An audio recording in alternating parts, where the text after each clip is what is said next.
Gregor, Connor Halley, Sports 1440, Oilers Nation, YouTube, Facebook, and X. It is the Jason Gregor Show, presented by PlayAlberta.ca, where you can get in the game. Use the promo code Gregor50 month of March and get a free $50 play at PlayAlberta.ca. Man, there is lots to talk about. Woo! We will talk about last night's Oilers game. We got some thoughts today, the day after, from Leon. Others. Here's how I see the Edmonton Oilers right now. The Edmonton Oilers are clearly in a funk. It's Captain Obvious. I think you all see it. It's pretty apparent. The only game they won in their last 7 was when their goaltender played great. And so everybody still wants to blame the goalie for every loss without seeing the fact that the only time they can win is if their goalie plays unreal. That's not a recipe for success. Okay, it's not. Their last 11 games, they have been garbage. Okay? And trust me, outside of the infection in that room that seems to have infected every player, it took the strongest guy. It finally found its way to Leon Draisaitl, because Leon Draisaitl has been, without question, the most consistent Oiler all year. No one out there is going to discount that.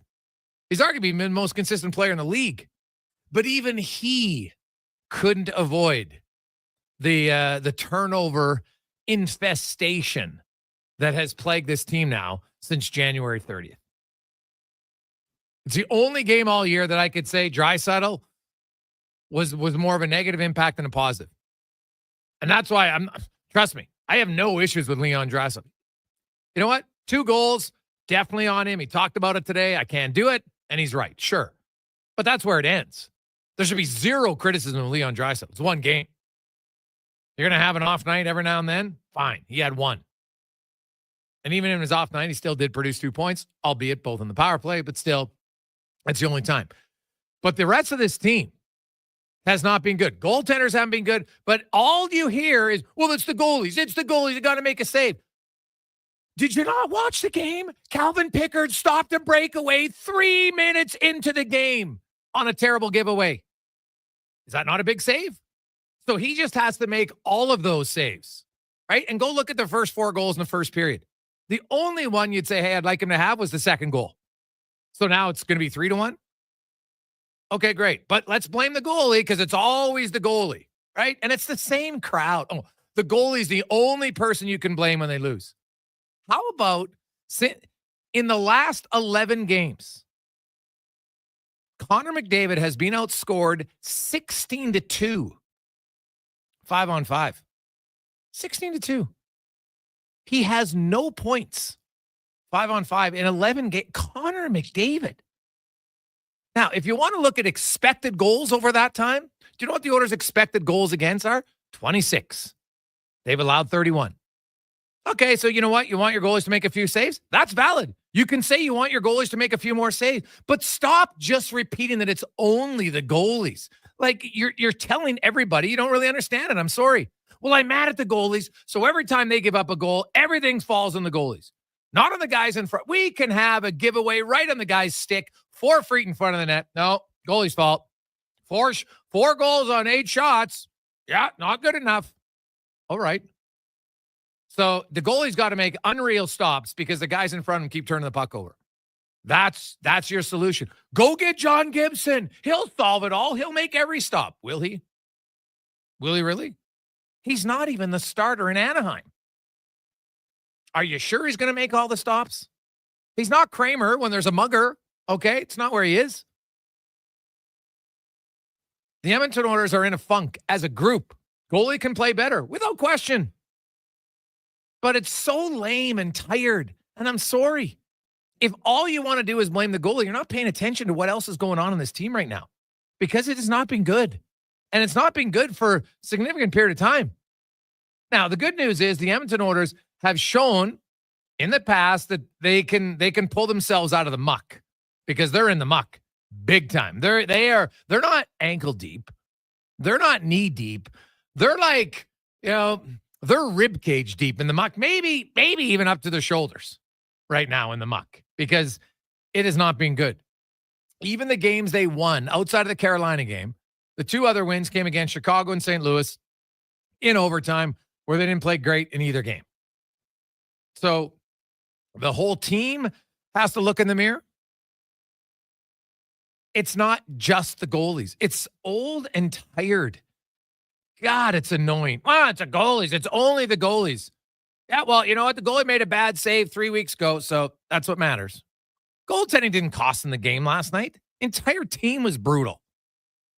Right? And like some of those giveaways were awful. But how about Connor McDavid?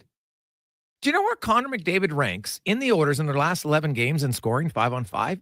18th. That's Connor McDavid. Now, fatigue, all that factor, sure. But when your best player, well, he's not the best player this year, that's Draisaitl. But when one of your best players isn't like 11 games, no points, 5-on-5, come on. If you want to say the goalie's got to make a few more saves, valid. Does Connor McDavid have to score a few more points? And here's the thing, McDavid's telling everybody he needs to play better. He does. And it's not just him. Right? Like, go down the list. How many goals does Connor Brown have in his last 30 games? Like one? How many Oilers have more than one goal 5-on-5 in the last 11 games? 3. That's it. Like, this isn't a complete team effort. And if you think that one goalie is going to solve all of the problems, if the Oilers keep playing the way they're playing, that if they get a goalie, you're fooling yourself. Okay? You're fooling yourself. The one goalie, if they continue, you could go out, get anybody. You had Connor Hellebuyck for Winnipeg. What happened? When they don't play great in front of you, you can get crushed, even with the best goalie in the league. You can. The Oilers as a team need to shore up their game. Defensively and offensively. Because I talked about the expected goals against, right? Okay, so in their last 11 games, their expected goals against, 26 allowed, which is, think about that for a second, 26 expected goals against at 5-on-5. Okay, that's almost 2.5. You don't win games when you're expected goals against. Okay, so even if your goalie's playing great, he would have allowed 26. Do you not understand this? This isn't hard. Okay, that's how bad the team is playing. If you think it's just a goal, you're not paying attention. You're just following the herd, the vocal herd who repeats the same garbage. It doesn't matter when. That's what it is. It's just a goalie. If we got a goalie, it would solve all the problems. Really? Is the goalie suddenly gonna have the Oilers playing better? No, it's not. They're not good enough right now. Because if you look at it, you know what their expected goals for is? 25. They got 16. So -5 expected goals against, -9 expected goals for. So just on a sheer number right there, you should have more concern with the 5-on-5 offense than you should with the goaltending. Just based on expected goals. For all those who love to pump out their analytic numbers, how are you right now more concerned about the goaltending? How?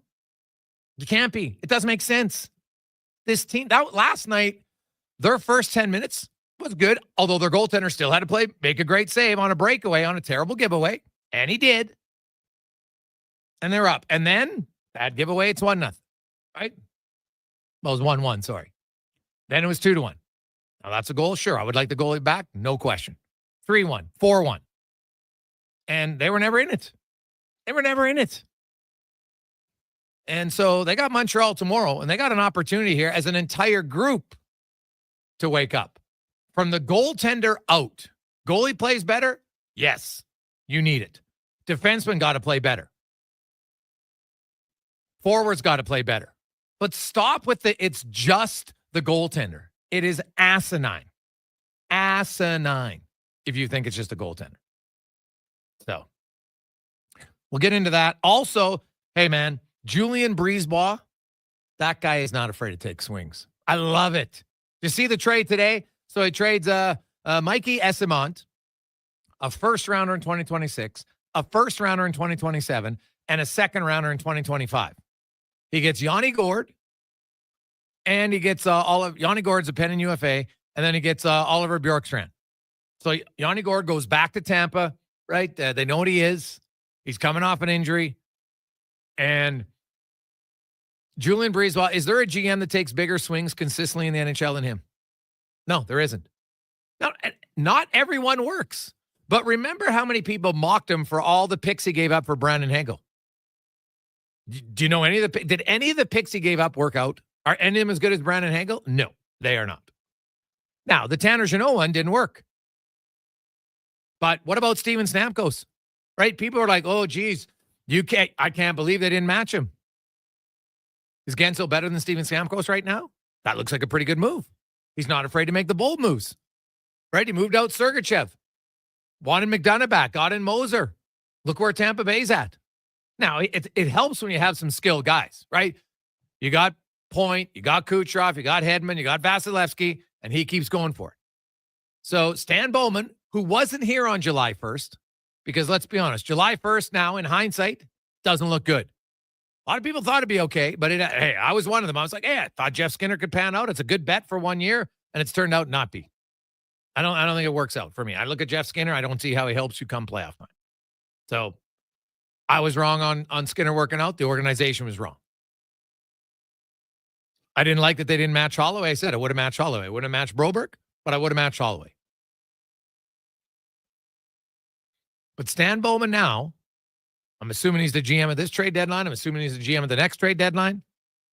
The following one after that. People get like, I couldn't believe how many people were upset because the Oilers gave up a second and a fourth and some others. Why? What does it matter? All you need is 2 draft picks to hit every year. That's it. You have 7. If you can get 2 to hit, and most of them don't hit until 5 years after the draft. That's the other thing, right? Unless you're picking in the top 5, which I'll say this for Oilers fans, you're sure hoping you're not picking in the top 5 anytime soon, because that would be an unmitigated disaster. They shouldn't be. So Julien BriseBois, I love that move for them. And Tampa Bay and Florida right now, they are loading up to go head-to-head maybe. And then there's Toronto. And if you're a Maple Leaf fan, you're probably like, hey, you're looking to your right and you got Florida. You're looking to your left, you got Tampa Bay. You're like, what are we doing? We got to do something. So I'll be very curious to see what Treliving does in Toronto, because you kind of got to match arms in that division right now. You have to. So, man, Julien BriseBois, I love it. Not every time you take a swing do you get a hit, but he has way more big hits than he has big misses. And that's what you're going to want. And that's what the Oilers are going to need from Stan Bowman moving forward. I like the Frederick swing. I think they need to take a few more swings before Friday. I know people talk about goalies and get a goalie. Well, which goalie can you get? Right, that's what I say. Which goalie can you get? Like, I'm not sold on John Gibson. Kevin Woodley isn't sold on him. And I trust Woodley way more than I trust myself when it comes to goaltenders. So, which other goalie is it? St. Louis? Binnington? I don't know. I guess if you get into big games, he's shown up in some big games. He's also not showing up in some other big games too, right? I think that sometimes gets overlooked. He was very good in the final, wasn't very good in the first 3. Right? Since he won the Stanley Cup, he's 4-11 in the playoffs. So kind of got to look at big picture. All I know is, do the Oilers goaltenders have to play better? Yes. Does the Oilers team defense in front of them have to play better? Yes. I would say it's equal right now as to what has to improve. Defensive play, goaltending play. Both has to improve. And if not, they're not going to go anywhere. And then you throw in the offense, man. They got way too many offensive passengers. Like, hey, of all the guys you think is going to get going, McDavid's going to get going. But, he can't go 11 games without a .5 on 5 and expect you're going to win a lot of hockey games. It's just not going to happen, right? That's not how your team's built. That's not how any team's built. Like, he's never been in a funk like this, ever. He'll get out of it, but you can't just pretend that it's not a factor. It's a factor. Coming up on the show today, we got a loaded show today, man. I'll say this. We're going to have a fun show, too. Ilya Bryzgalov is going to join us on the Business of Sports with Rich Winter. So one of the funniest guys, actually really smart dude. And so we'll talk to Ilya about, we'll have some fun with him talking hockey and more. We got Landon Ferraro, Andy Strickland will join us, Tyler Yaremchuk. We got Rich Winter, Ilya Bryzgalov, Speck, Ryan Holt. We'll update you, of course, the trade deadline. Who knows? Maybe there'll be another deal before the show ends. We had the Tampa Bay, a big one, because we are under now. We are 47 hours away from the trade deadline. So we got a lot of text to get to, 833-401-1440, 833-401-1440. Defensively, the skaters need to step up by it, and the goalies need to be better. Well, 100%, Dean. That's what I'm saying. It's not just one. People think, just get a new goalie. That solves all the problems. The goalie doesn't solve all the problems. It just doesn't. Hey, guys, Matt Savoy got sent down. Do you think Max Jones is coming up? Well, he wasn't announced as coming up. So, no, I think they sent Savoy down. I wonder if that's trade deadline related, potentially. The coach, I know Matt Savoy was -4 last night. I watched the game. Well, first of all, the 2 giveaways by Draisaitl, Savoy's got nothing to do with them. And the 2 other goals, I don't think so. Like, sometimes you're on the ice, you can be +4 and do nothing to be a +4. In some games, you can be a -4 and do nothing that results in you being -4. Right? Like, that's just how it is. Right? So, you always got to look at it and see kind of how he played. I actually didn't mind Matt Savoy's game. Thought he won a lot of puck races. All right. Now, hey, he's not a difference maker yet. Let's make that abundantly clear. So, you know what? If they want to upgrade in their top 6 for now, I'm all for it. He's a 21-year-old player. He's not. I have no expectations that Matt Savoy should be an impact or difference maker right now. He doesn't need to be. It's not his role. I have no issues with it. Down the road, you would hope so, yes, but not right now. They got definitely other things to improve on. We'll return. Landon Ferraro joins us on the Gregor Show, presented by PlayAlberta.ca. Well, get ready for a silly hockey fans. Your partner in power just skated onto the ice. EWEL.ca, the new e-commerce website for electrical wholesalers Edmonton, is ready for the power play 24/7, 365. UL skates to where the puck will be in 5 years. Now that's forward thinking. Killer selection, slamming products from the best brands, and legendary service. Don't sit on the bench. Get your account today at EWEL.ca and win that project. Plug into your partner in power. Get an EWEL.ca account today. Do it. Your vehicle is a big investment. Protect it at Hughes Car Wash. We use only clean, fresh water and the highest quality car wash soap. Hughes Car Wash, the car wash pros. Find us at hughescarwash.com. It's the 2-day customer appreciation event at Vitality Health Foods. They're offering 25% off regularly priced products in stock, like Dr. Klein's Shilajit, featuring pure Himalayan Shilajit. Customer appreciation is the first Tuesday and Wednesday of each month. Visit Vitality Health Foods today. Are you tired of waking up tired? Are you tossing and turning all night and stiff and sore the next morning? If your sleep is suffering, it's time to visit the Brick Mattress Store. Their sleep experts will help you find the right support for a restful night's sleep. Back sleeper, side sleeper, hot or cold, there is a perfect mattress for you. Plus, with next day delivery, your best night's sleep could be tomorrow. Check out the Brick Mattress Store locations in Spruce Grove, South Edmonton, St. Albert, and Leduc, and start waking up refreshed. Scott McGilvery here, HGTV host and renovation expert. The one upgrade I know homeowners will love: better, fresher Culligan water straight from the tap. Culligan's Aquasential reverse osmosis filtration system takes your water to the next level. With up to 7 stages of filtration and 14 filter options, they're certified to reduce over 90 contaminants. Your tap water is about to get a major upgrade. Safer water that tastes great. Get started with a free in-home water test at Culligan.com. Culligan, water you love. Riverside Marine and Motorsports are back for the 2025 Edmonton Boat and Sportsman Show, March 21st and 23rd. Discover new 2025 models and exclusive offers like Yamaha finance rates and big rebates. Riverside Marine and Motorsports. What you do for fun is our business. Experience more at the Edmonton Expo Center. Come for Canada's largest trade show, the biggest names in entertainment, exhilarating sporting events, and more. Stay for the experience. But it doesn't end there. Maximize your brand exposure with Edmonton Expo Center's new cutting-edge feature screens, spanning Western Canada's largest venue space. Captivate an annual audience of over 1 million visitors during iconic events like Pro Rodeo, Disney on Ice, Glow, K-Days, and so much more. To learn more, call 780-660-0514 or visit EdmontonExpoCenter.com today. Introducing the new McSpicy from McDonald's. It looks like a regular chicken sandwich, but it's actually a spicy chicken sandwich. McSpicy, Consider yourself warned. Limited time only. Participate in McDonald's in Canada. From the casinos of Vegas to the bingo halls of Leduc, everybody wants a piece of Lady Luck. And what thanks do I get? It's like I don't even exist. There's no such thing as luck. If you gamble, use your game sense. Visit GameSenseAB.ca. Hair Aware with Dr. Vance Elliott. Hey, Dr. Vance, does a hair transplant have to look like a hair transplant? There's a guy at work, his is totally obvious. My goal is to give every one of my patients a full, natural-looking head of hair, so I stay up to date on the latest innovations. This is science, and more importantly, an art. I do things differently and move more hair than is normally done, resulting in a thicker look that is also more natural. Trust a world-renowned expert in hair restoration. Book an appointment at drvanceelliott.com today. Hey, sports fans, we've got a clear choice for you. At Crystal Glass, we provide customers with the perfect glass for any job. From home to auto and even commercial, installation or repairs, we're your team. Call 310 Glass or visit crystalglass.ca. Crystal Glass.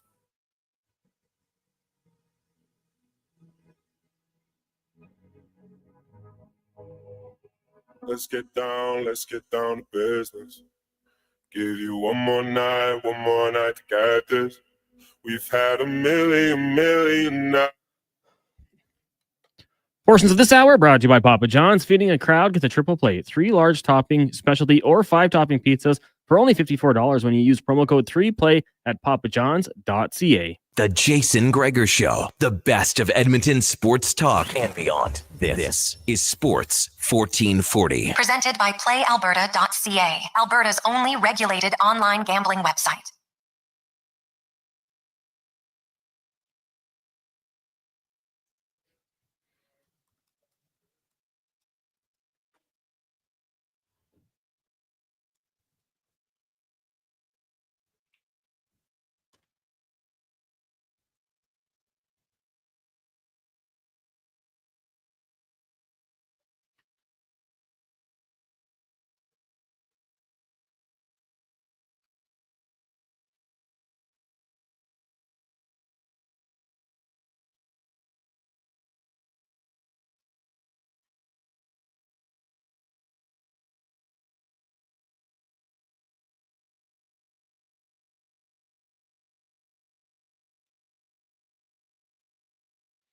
$225. Welcome back. Jason Gregor, Connor Halley, Sports 1440, Oilers Nation, YouTube, Facebook, and X. Hope you're having a lovely Wednesday. Gregor, did you say Bryzgalov's coming off the show when? Yes, he will join us in the 4 o'clock hour at 4:20 today in the business of sports with myself and Rich Winter. And Ilya Bryzgalov, of course, did play for the Oilers for a short time.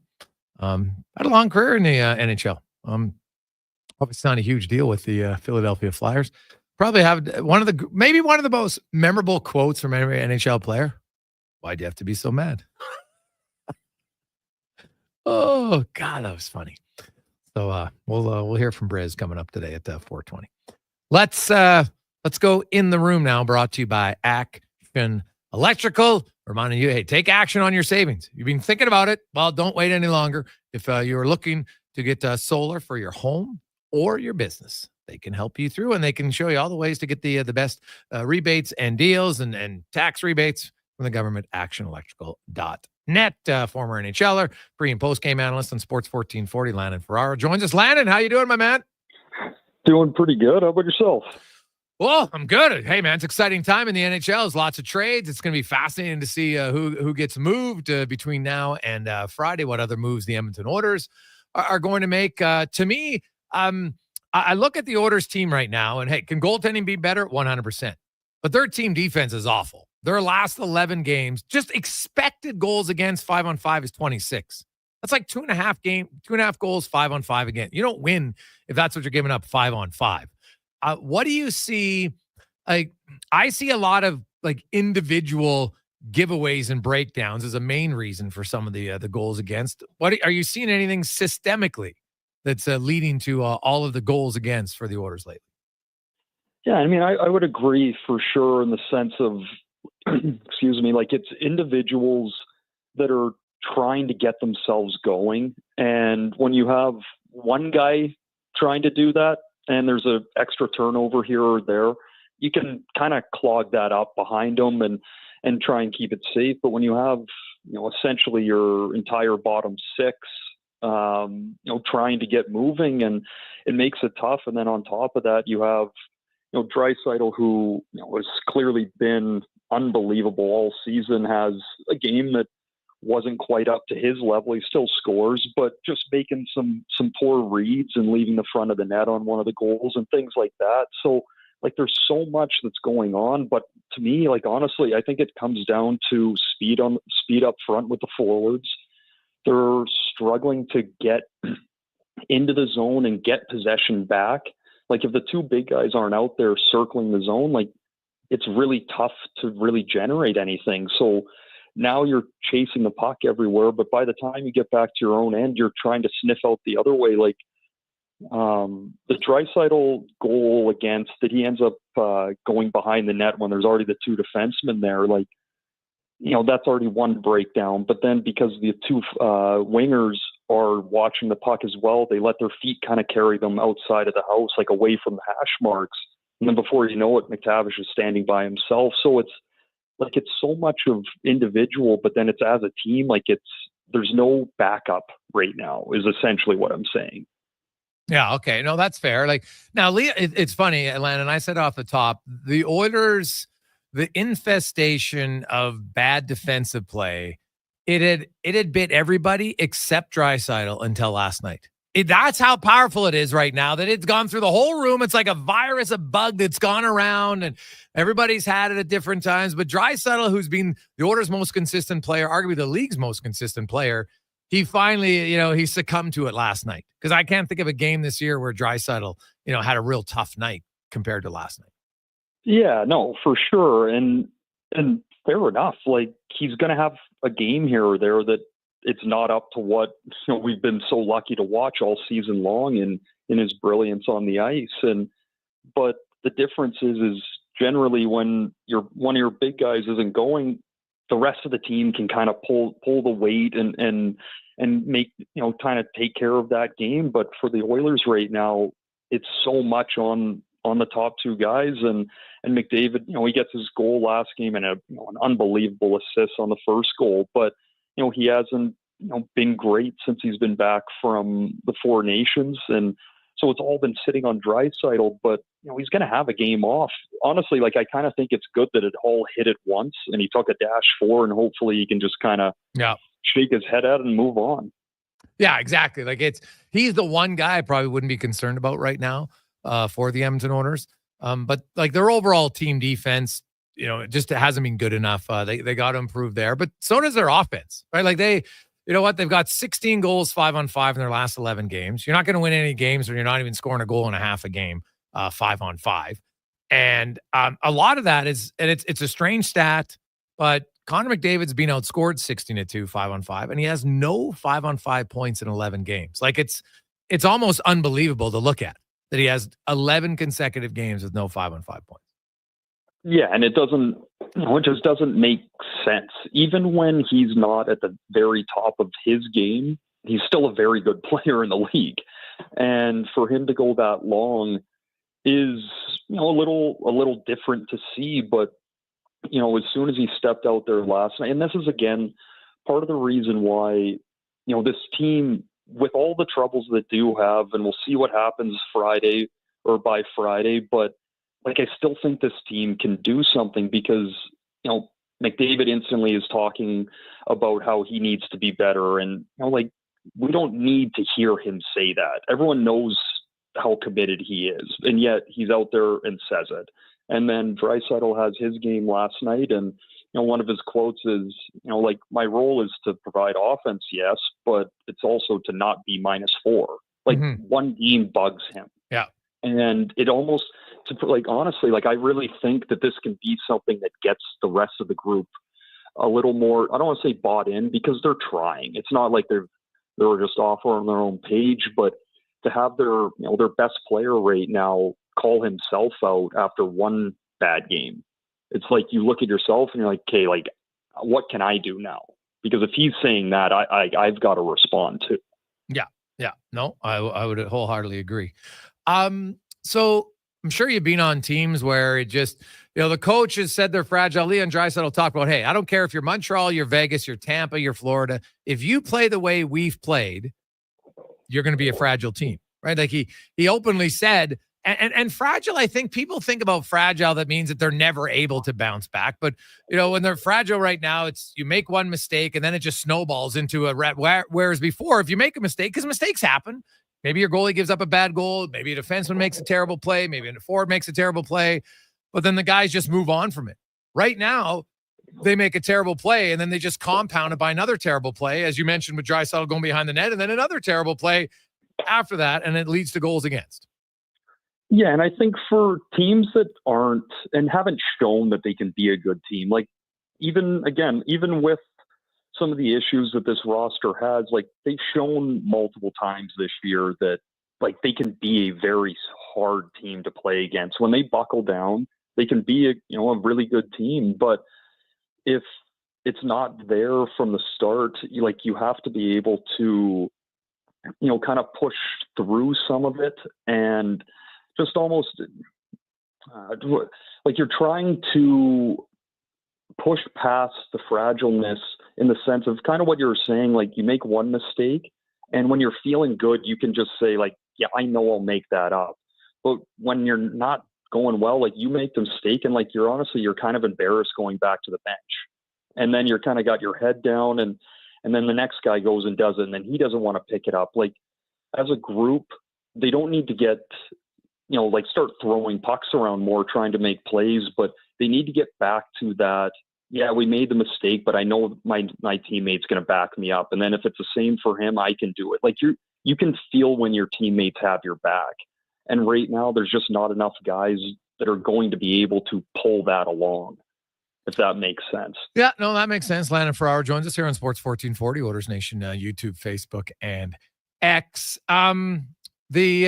Matt Savoy gets sent down today, and maybe that's tied into the to the trade deadline here or not. We'll see what happens with the Oilers, because with him going down, now they're not using Kane in LTIR anymore, and maybe that's a part of this. Who knows? We'll find out over the next 48 hours. What did you make of Savoy in the games you saw? I think his first few games, I really liked a lot of his play, and then it's kind of a normal thing with a young player that's getting his first real taste is after a few games, it becomes a lot. And I don't mean that, it was too much for him, but like you have to be so mentally dialed in, especially for those first handful of games of your career, because there's so much going on in your head. And then, of course, last night's his first game in Edmonton. He's so excited, and he has a really good start to the game. And then the game just gets away from the Oilers, and then Draisaitl has to move off the line, and so it's a bit of circumstance what he was held to, but. I think there was parts of his game that were really good. Like I like how he uses his body on the forecheck. He's really smart with, he's not the biggest guy, but he's able to cut arms off and separate pucks from, much bigger defensemen. And then not only that, but make a play out of it. First shift, I believe it was first or second shift, Draisaitl's moving around and starting to go behind the net. And you could see Savoy see the opportunity, and he bursts across the slot. The puck ends up kind of slipping off his stick when he goes to shoot, but like those instincts, I really like them. Well, I like the speed. There was lots of, he was on the ice. Like I'm hearing him calling for pucks. He's in the right spot. Now he's not a difference maker yet. He's a 21-year-old rookie. I'm not expecting him to be, but I saw things from Matt Savoy that make me think that, hey, this is a guy who, is going to be an NHL player down the road. And he's, like in Edmonton, because you got Draisaitl McDavid, he's never going to have to be a driver. He's never going to have to be the main guy, which is great. But there was lots of parts about his game, just, his positioning, thinking the game. Obviously, he's not the biggest guy, Landon. I get that. So at times that might be an issue. But, man, I loved his tenacity on the forecheck. I thought he had a good stick. I thought there was way more positives from him, and I see a guy that I think could help. I've seen other players come up and get called up, and you're like, oh, geez, this guy doesn't look like he can play at all right now. Savoy looked to me like, he could be a player probably as early as next season full-time. Yeah, and to be completely honest, like down the stretch here, and who knows what happens playoff time, but like there are kind of the things you just laid out, parts of his game that you do really like, and like I can see where he can jump back in and out of the lineup as they're down the stretch, and as other guys, if they don't pick their game up, like you're getting to a point of, would you rather a little more size but no offense, or you lose a little size but you get a hard worker and someone that can maybe make a play? Like there's opportunity there for him as well. You just never know how the year finishes up. Yeah. Looking at the Trent Frederic trade, what were your thoughts? I liked it. I feel like he's, obviously you have to wait for him to get healthy here, but at the same time, like for everything that all of us have been talking about for a while, like he's a type of player that they've been missing. And, obviously having Evander Kane out really hurts, and that type of play that, really no one else on this roster can do. Like speed and finish checks, be hard to play against, be a real pest. It doesn't have to be thrown to, the oldest guy on the team and Corey Perry to try and have a fight and get the guys going. It can, be someone else. But on top of that, yeah, he's, a bit down this year scoring wise, but, he had 2 really good years before. And, looking at the lineup, like, he's not going to start on the 4th line. Like he's going to get an opportunity to play with one of the big guys. And that type of player, I think, could really work. There's a lot about Trent. Like I look at Trent Frederic and I see a player now. If I'm Trent Frederic, and because I said, hey, the only way the trade to me doesn't become a huge success is if he doesn't resign. But if I'm Trent Frederic, I'm going to come in here and I'd be stunned if he doesn't get an opportunity to start on a line with Leon Draisaitl, because it's not going to be hard to outdo Podkolzin's offense or Arvidsson's offense at this point, really, or Nugent Hopkins, anybody in the top 6 outside of Hyman, really, and those 2 centers. So I could see him getting a look there. And, if you're willing to go to the net, and he's a big body, he, good skater, he's physical, he's a forechecker. He's also, he can play center. So he has like the hockey sense, I think, to help out defensively if need be. But I think this is a guy that could come in, have some success right away. You're like, oh my God, I get to go to the rink and play with McDavid or Draisaitl. Like, sign me up for 4 years or whatever it is. That I look at Brendan Hagel, and I'm not saying he'll produce as many points overall as Brendan Hagel, but people ripped Julien Brisebois for that trade when he gave up so many picks, and they were bang on Brendan Hagel. And I'm not saying Trent Frederic's going to be that productive, because I don't think he will be, but I think he could be a pretty darn good pickup and a long-term player for the Oilers. I think he's a perfect fit. He brings a lot of energy to a team that doesn't have a lot. Yeah, and it is funny, like you mentioned Tampa there, and like how many trades they've made in, call it the last 6 years or whatever it is, of everyone's reaction is, holy, did they overpay for this? And then and then halfway through that season and then into the playoffs, you're sitting there like, well, they hit again. Like they take their big swings and they hit for the most part. But, back to the Oilers, like I totally agree with you. Like if you end up putting them on Draisaitl's line, that drops Podkolzin into the 3rd or 4th line, which is, much more better suited for him. And he can be a very effective player there. Like, yeah, he doesn't have the scoring, but, he's really one of the only guys that is consistently heavy on pucks and gets in on a forecheck. So it puts him into a nice spot. But I do like the idea of, you bring up that he can play center as well. And, like every time that they put Draisaitl and McDavid together, it's always Nugent Hopkins for the most part that drops into that center spot as well. But, he's been much better as a winger. So now maybe you can keep Hoppy on the wing and put Frederic in the middle, and that starts to open up a bit of space as well. And now you've got 2 lines that can really kind of move, and it gives the Oilers a bit more movement in their forward group. But again, it's about the player that he is and the lack of that player being on the roster already. If you're the Oilers, how hard are you pushing to get a second pair right defenseman? I mean, I would be obviously chatting about it and seeing what that is. But for me, like I truly do think that there's more issue up front. And if you can clean that up a bit more and get guys that can move a little and, help out a bit more, I really think that calms everything else down below this lineup. Because again, like, yeah, there's been some mistakes on the back end, but if you keep throwing turnovers out there and odd man rushes and all of this, like, what can you really expect? Right? Like, to me, it needs to clean up front. And once that cleans up, it'll clean up the back end. And then before you know it, I don't think anyone's talking about Stuart Skinner nearly as much when everything's playing in front of them, how it's designed to play. Landon, great stuff, man. How many moves, if you're guessing, you're rubbing your crystal ball, how many more moves do the Oilers make? 0, 1, 2, 3 before Friday? Well, on the post game last night, they always do the over-under for the games in the pregame, so I gave myself an over-under. I put it at 1.5. I couldn't decide 1 or 2, and I'm stuck right there. All right, stuck 1 or 2. What do you think? Well, I think they need to make it at least 2, and if they could, a lot of the wild card for me is if Jeff Skinner agrees to get moved, because when I look at if I rub my crystal ball, I'm like, okay, I got Nugent Hopkins, I got Trent Frederick, I got Evander Kane. There's 3 wingers.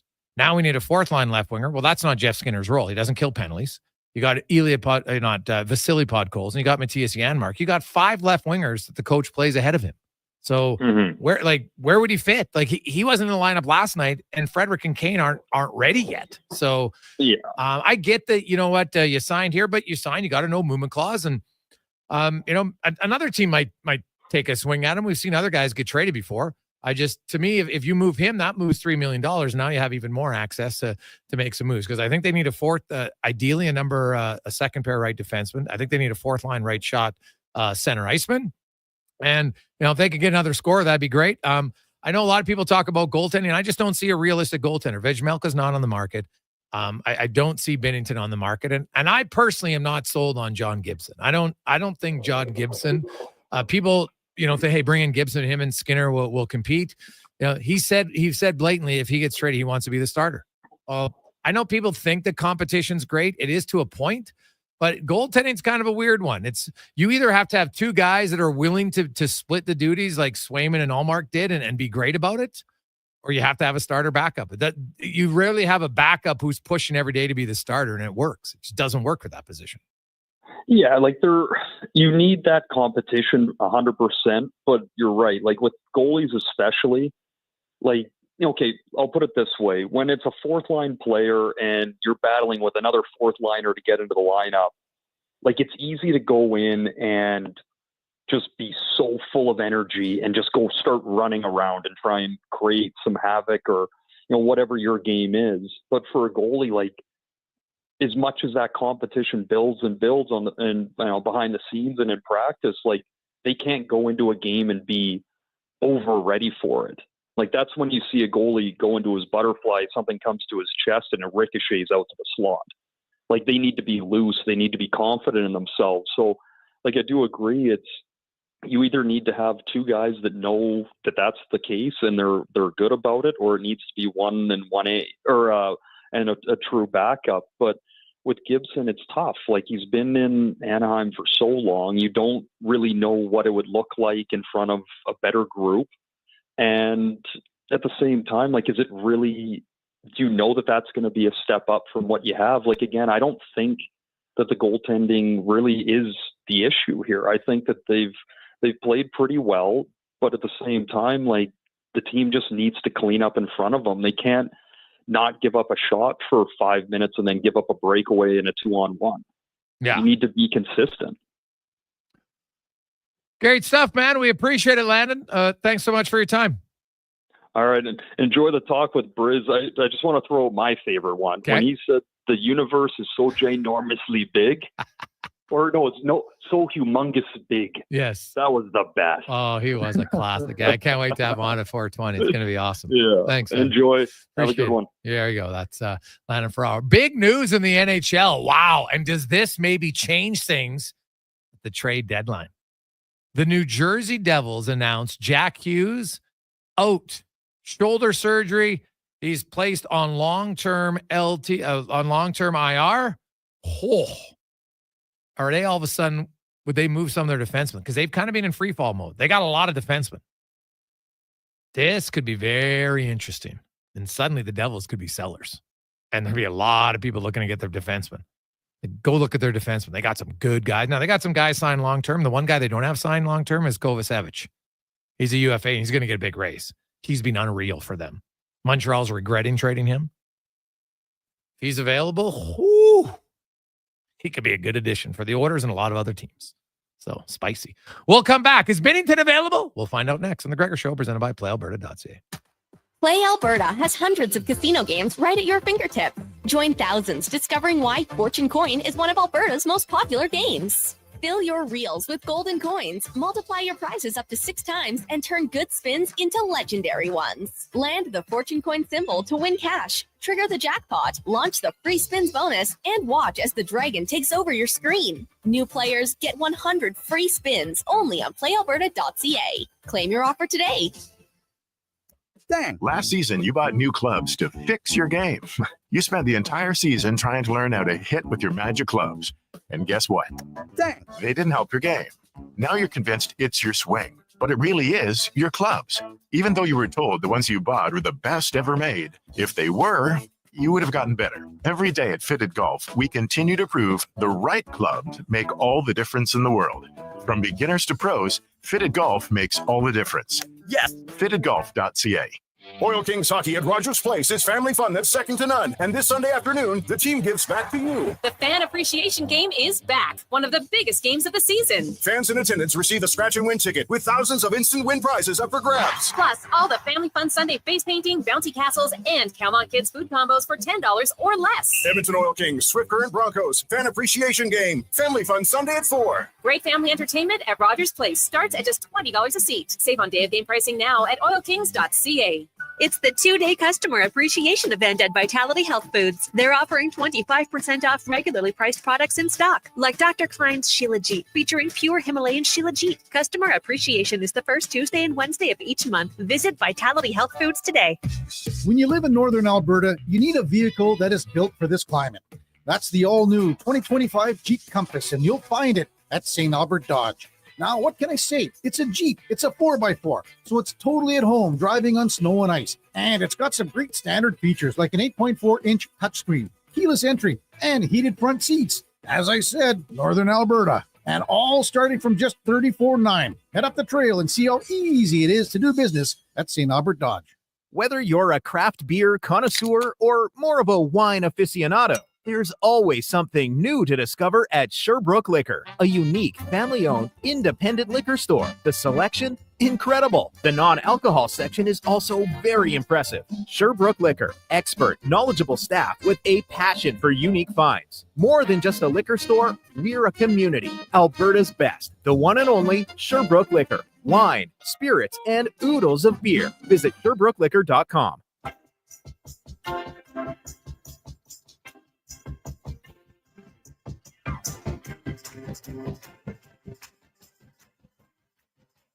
Portions of this hour brought to you by Sherbrooke Liquor. Sherbrooke is a house of curiosities, a mom and pop, a curated experience that is equal parts wine tastings and 2-4s for May long. See more at SherbrookeLiquor.com. The Jason Gregor Show, the best of Edmonton sports talk and beyond. This is Sports 1440. Presented by PlayAlberta.ca, Alberta's only regulated online gambling website.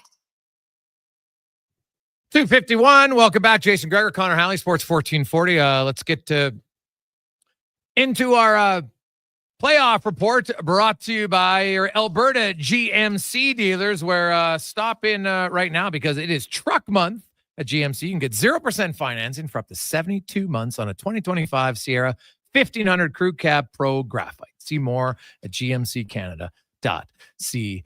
And hey, there's lots to talk about goaltending. So let's get right to St. Louis. Good friend of the show, Andy Strickland, joins us once again from the Cam and Strick podcast. Andy, I'm going to open up very simple and direct. Do you think Jordan Binnington is available for trade?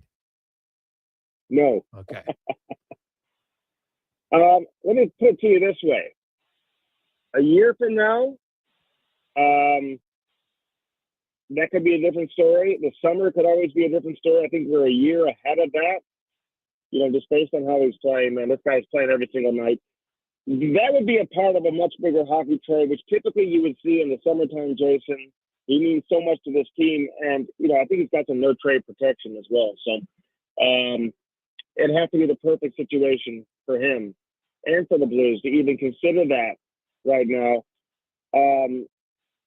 I really think they're going to do their best to try to get into the playoffs. They've missed the last couple of years, Jason. They don't want to make it 3 in a row. They came into the season thinking they were a playoff team. Their mind shifted a little bit a few weeks ago. Now, fast forward to where we are now over the course of the last 10 days, they put themselves back into a potential playoff position. If Bennington gets moved, it certainly won't be between now and Friday. Yeah, okay. And that's kind of what I thought. And I asked that because a lot of Oilers fans like, trade for Bennington. And I'm like, you can't trade for someone if he's not going to get traded. That's true. The Blues have made a push here. Now, this 6-game road trip is obviously going to be, kind of a make or break for them. They've got themselves close back into the hunt, and, we'll see if they can push forward for it. So if you look at they were trying to help, what kind of addition do you think they'd be looking to add between now and Friday? Well, I think center position and I think defense. I think those would be 2 areas they'd be looking to target, but specifically players that termed up in their contract who they can, build with moving forward and can be a part of things moving forward. I just don't see a situation where the Blues are looking for a rental, for example. They're not looking to give up futures. They're not looking to give up any players they think are a part of their future. Recent first-round draft picks, high prospects, guys that are having success down in the minors right now.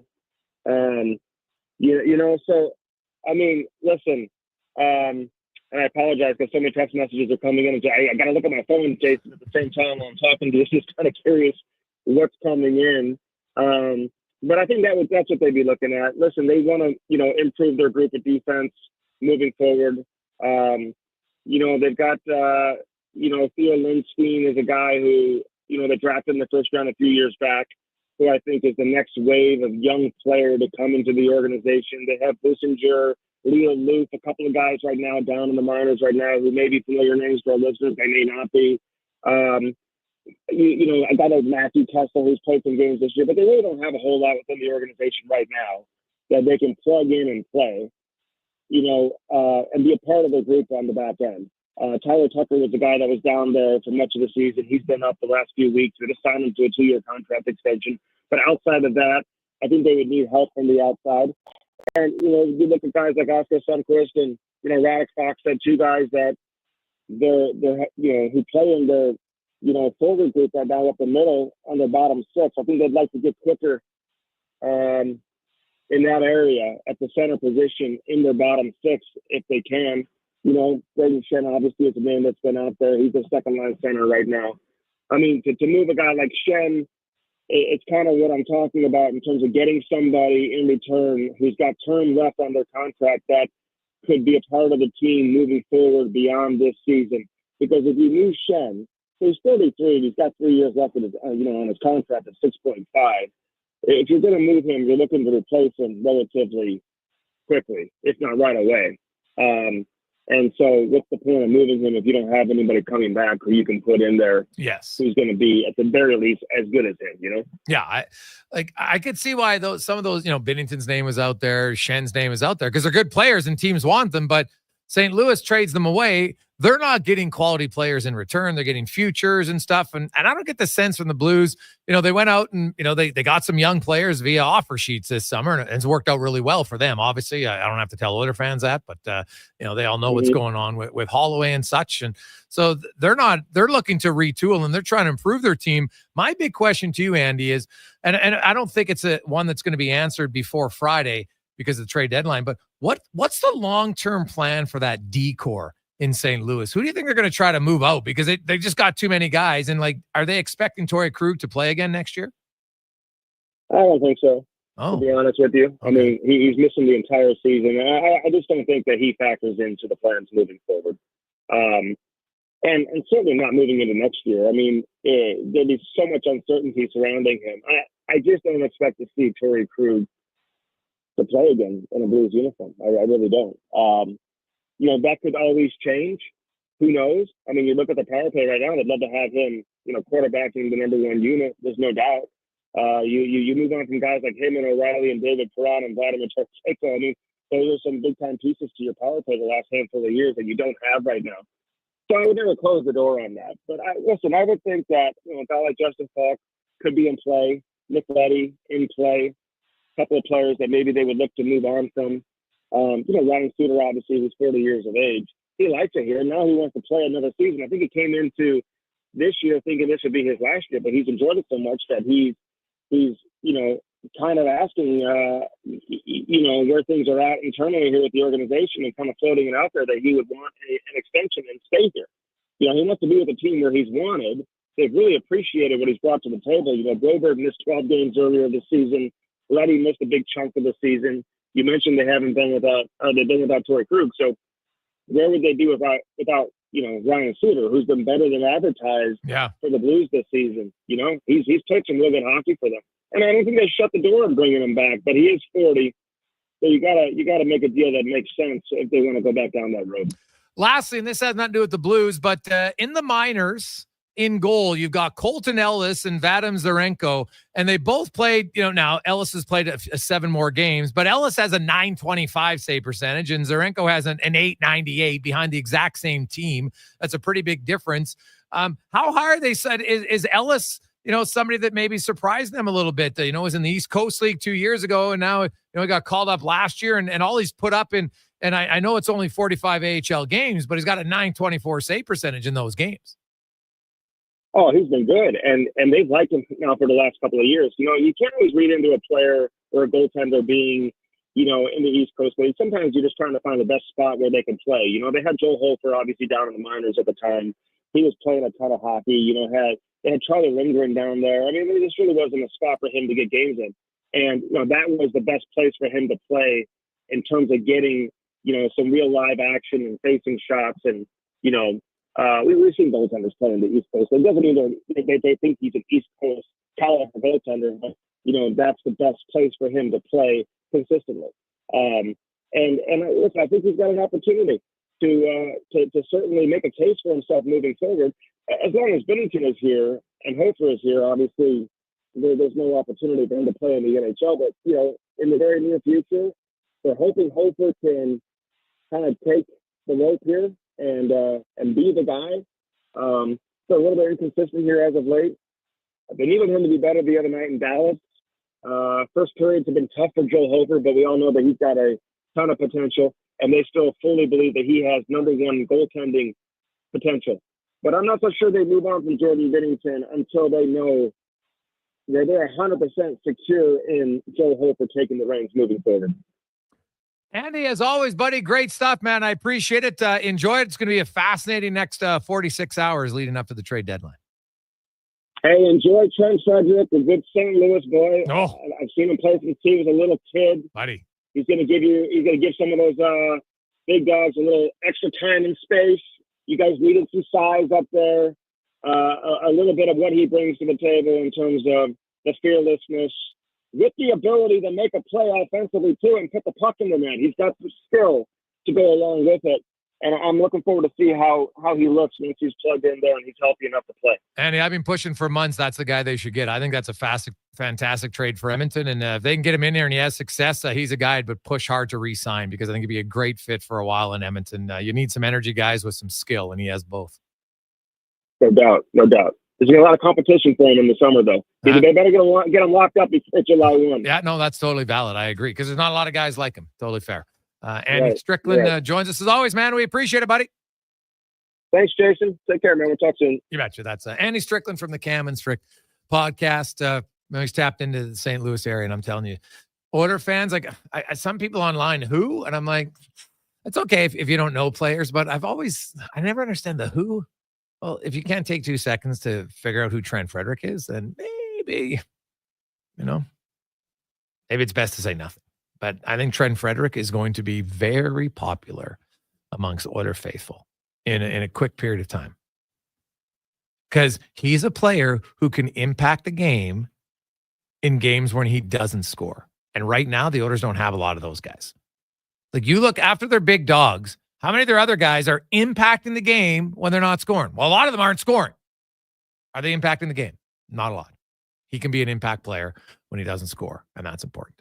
Let's get to the Con Man and a Sports 1440 update brought to you by Booster Juice as they introduce 3 new food options to create new cravings for you. The guacamole chicken panini, the guacamole black bean wrap, and egg and chipotle black bean wrap. Visit your nearest Booster Juice today and get your taste buds try something new.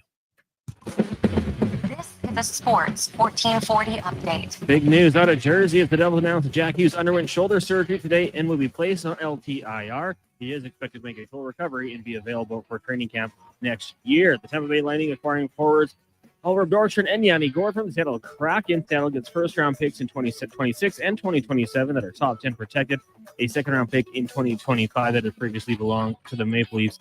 And Michael Eyssimont in the deal. In addition to the two forwards, Tampa Bay also received a 2026 fifth-round pick. The Lightning will not have a first-round selection until 2028. On the ice tonight, you've got the Capitals taking on the Rangers. Blackhawks host the Sens. Maple Leafs go to Vegas. Canucks taking on the Ducks and the Blues in Los Angeles. WHL action this evening has the Wheat Kings in town to take on the Oil Kings. That gets going at 7. In the AJ, you got the Wolverines beating the Bobcats, also a 7 o'clock start. And at 5, Boston takes on New York in the PWHL. In the association this evening, the Heat taking on the Cavs. Jazz up against the Wizards. The Bucks host the Mavs. Kings travel to Denver to take on the Nuggets. Thunder in Memphis, and the Clippers up against the Pistons. Some news from the NFL today. Las Vegas extending defensive end Max Crosby the 3-year extension worth $106.5 million. That makes him the highest paid non-quarterback in NFL history. It also includes $91.5 million guaranteed. And two-time Pro Bowl wide receiver DK Metcalf has requested a trade out of Seattle, and the Seahawks have agreed to explore options. The 27-year-old Metcalf is heading into a final year of a 3-year, $72 million contract. Coming up in hour 2 of the Jason Gregor Show, we'll ask 5 questions and be joined by Tyler Yaremchuk from Oilers Nation. I'm Connor Halley. This has been a Sports 1440 update. It's Sports 1440, a Stingray radio station broadcasting on Treaty 6 territory. Download the free iHeartRadio app and listen to CKJR wherever you go.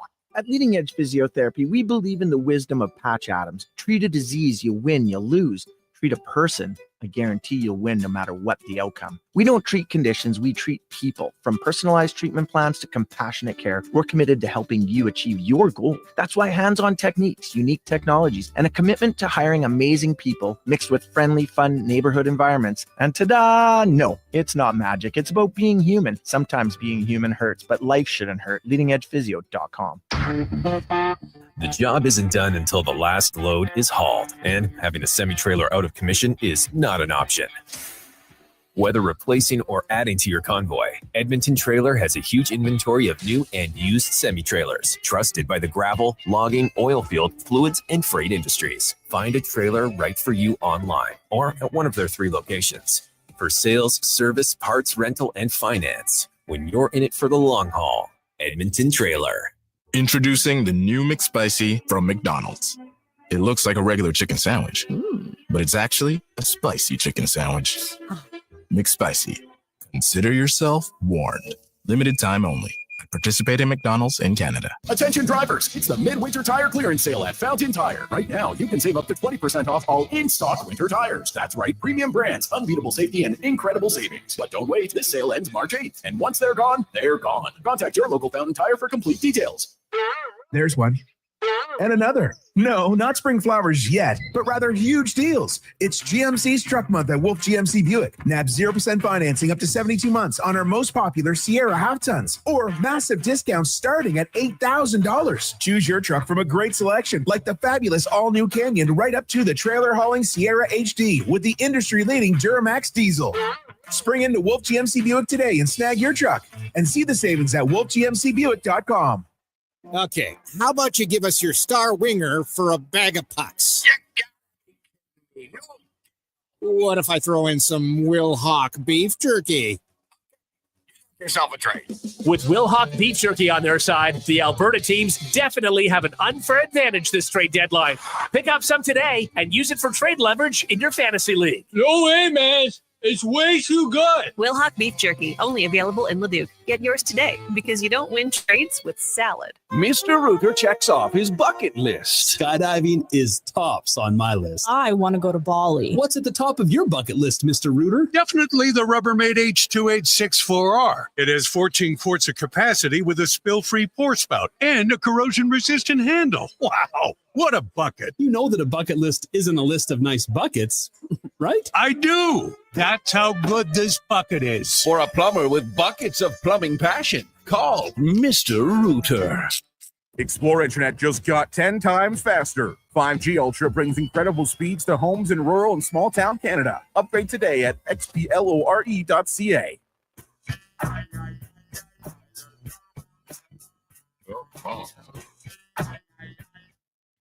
Portions of this hour brought to you by Crystal Glass, your clear choice for residential windows, locally manufactured and installed. Crystal Glass provides a beautiful product and incredible customer services for all of your residential needs. Call 310 Glass or visit crystalglass.ca for a quote. From puck drop to kickoff, it's the Jason Gregor Show on Sports 1440. Presented by PlayAlberta.ca, Alberta's only regulated online gambling website.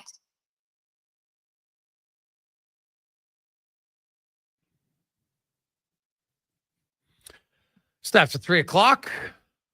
Wednesday afternoon. Jason Gregor, Connor Halley with you, Sports 1440, Oilers Nation, YouTube, Facebook, and X.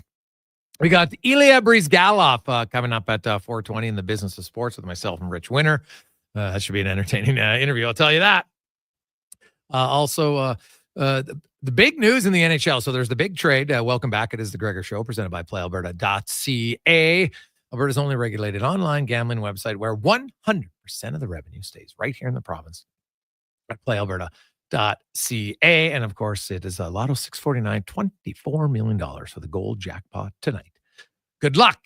The two big stories. Number one, Tampa Bay makes a trade. They acquire Yanni Gourde and Bjorkstrand, as well as a 5th-round pick from Seattle in exchange for Mickey Esimont, a 1st-round pick in 26, a 1st-round pick in 27, and a 2nd-round pick in 2025. They're loading up again.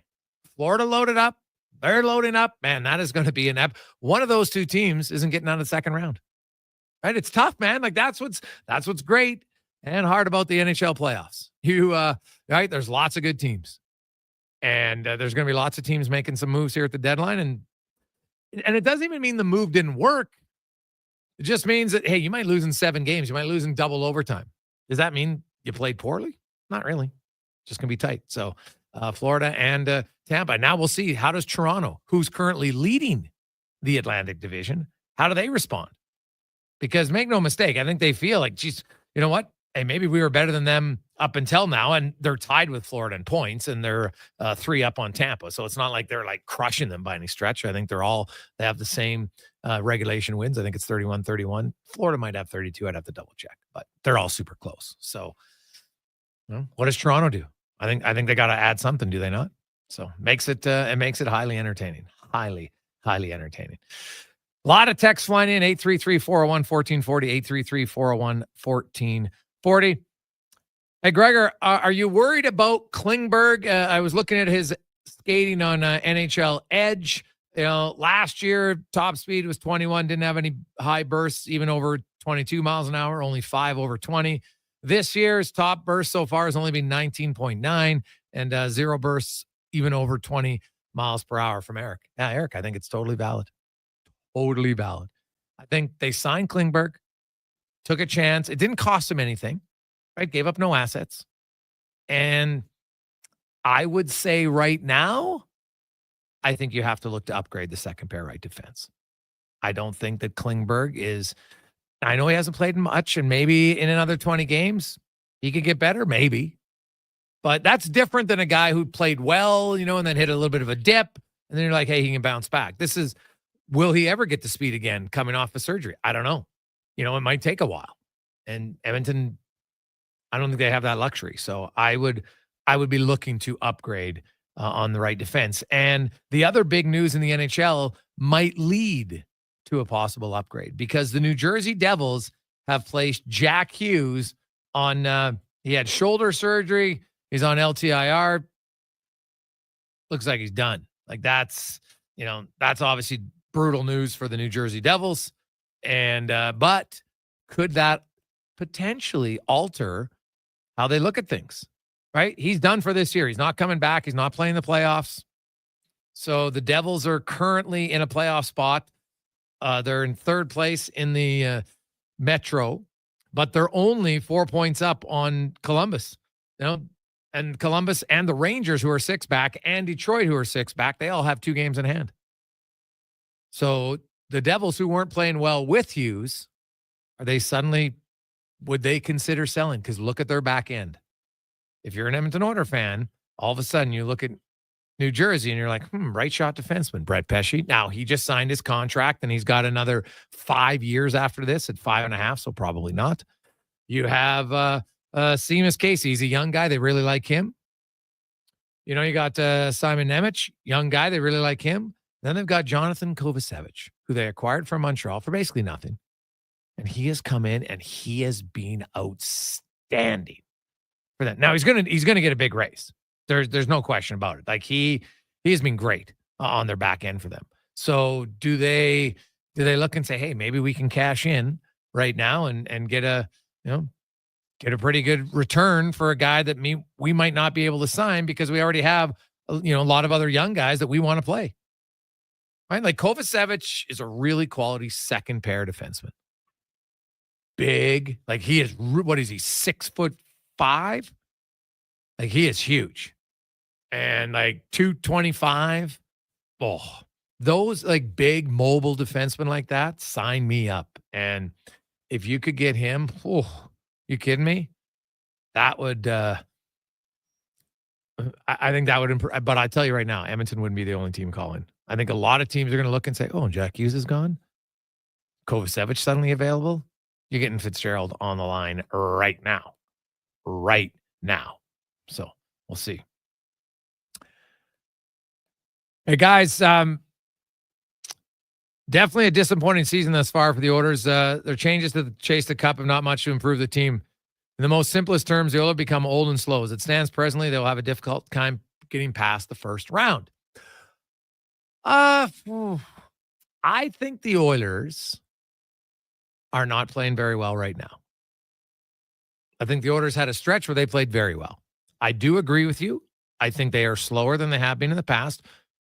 And, now Trent Frederick brings some energy, something they haven't had all year long, even when they're playing well. So I think that's an upgrade. If Evander Kane's ready to go in the playoffs, he'll bring some energy. Upgrade, size, got some scoring ability. I think that's an upgrade on some of the guys they've had. I think they have to still upgrade their defense core on the right side. I don't think Klingberg's the answer. We just outlined his speed for sure. So, they've got some guys. Arvidsson hasn't done much. Skinner, I know people look, 11 goals, and they're all excited. Well, that's only because everybody else is doing nothing, right? So it's like he's the best of a bad bunch. I'm not even sure he's the best of the bad bunch. He has the most goals. Do I think he's the best player when I look at all-around play? No, I do not. So, yeah, I don't think they can address all of that at the deadline, but they can move some of it. No question. I honestly, at this point, I would keep Kapanen over Skinner just because of his speed and his size. He can play center. He gives you a little bit more versatility. So, hey guys, I believe the Oilers were just like this before they got Kane. They may not know, but they need his attitude. They are too nice for the ice from perplexed Oiler fan. Well, hey, if you get Kane and Frederick, and so now that those guys won't play in the same line more often than not. Now you're going to have 2 out of your 4 lines that have a legit physical presence with some skill. Like those aren't guys who are just run up and down, no chance to bury any chances, right? You're just like, this guy's great. He can hit, but he can never score. No, Kane's obviously been a very good scorer in his career. And Trent Frederick's a decent scorer. So I think that would be huge, man. That would be huge if they could do it. Hey, Gregor, what about Mrazek? Brandon from Victoria. No, thanks. 2 reasons. Number 1, he's having a terrible year. Number 2, he makes $4.25 million. Chicago cannot retain any salary. They've already got their 3 retentions. Now, 2 of them will be done, on July 1st. So they could do it in the summertime. And at half price, 2.25. Yeah, I'd consider it maybe then. But as Kevin Woodley, I thought, did a great job of outlining, he said Mrazek's game, he feels, is not a good deadline acquisition goalie because he takes a lot of time to adjust to the team. And because how he plays, he's very aggressive. And so then he'll need time to adjust to the team in front of him. He doesn't think it'd be a good deadline acquisition. That's why we get Woodley on, because he knows the goaltending position way better than I do.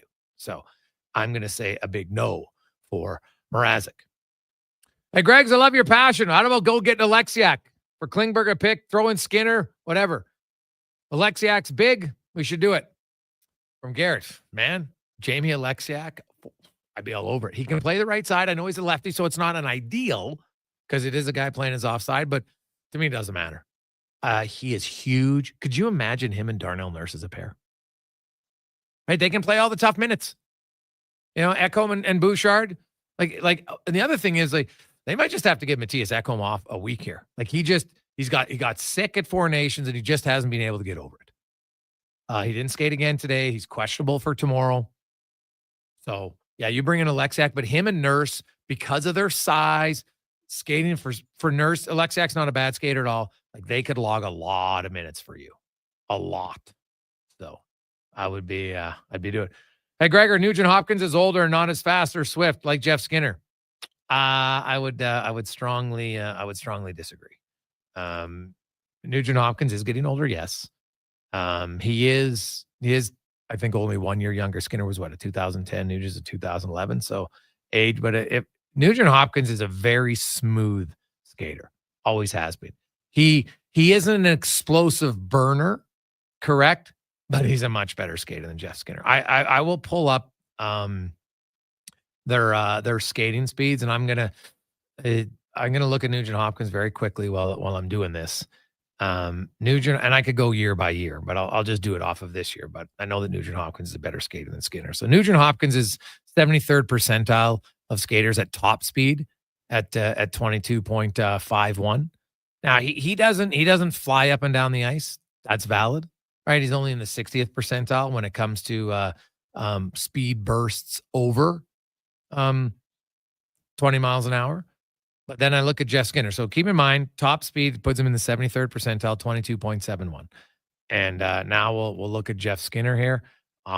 Skinner's speed, not really comparable.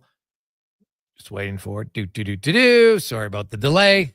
But Jeff Skinner, as it comes up here, anybody who watches it, like, I'll be stunned if Jeff Skinner's in the top 50 percentile. No, he's below 50.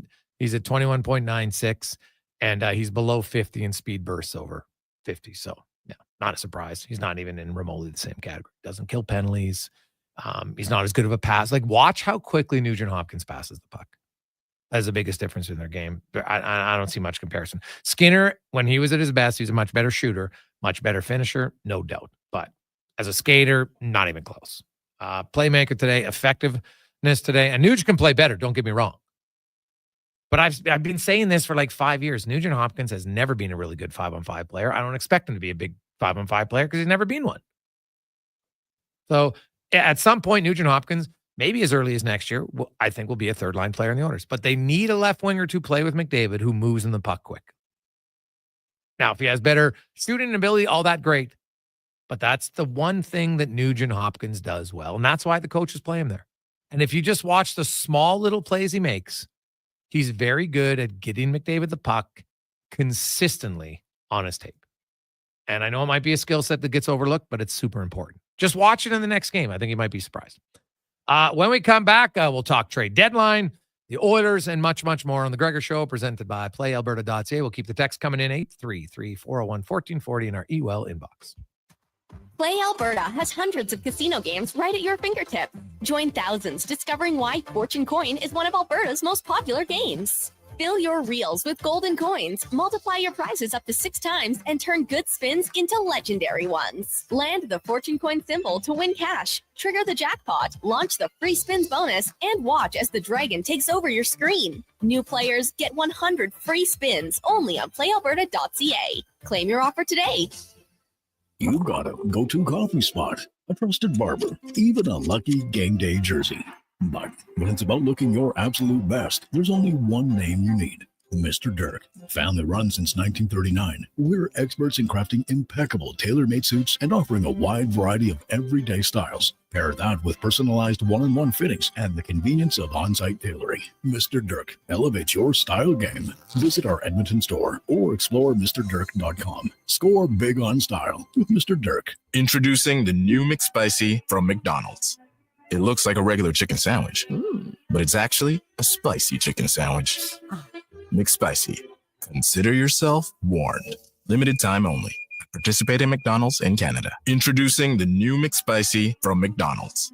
It looks like a regular chicken sandwich, but it's actually a spicy chicken sandwich. McSpicy. Consider yourself warned. Limited time only.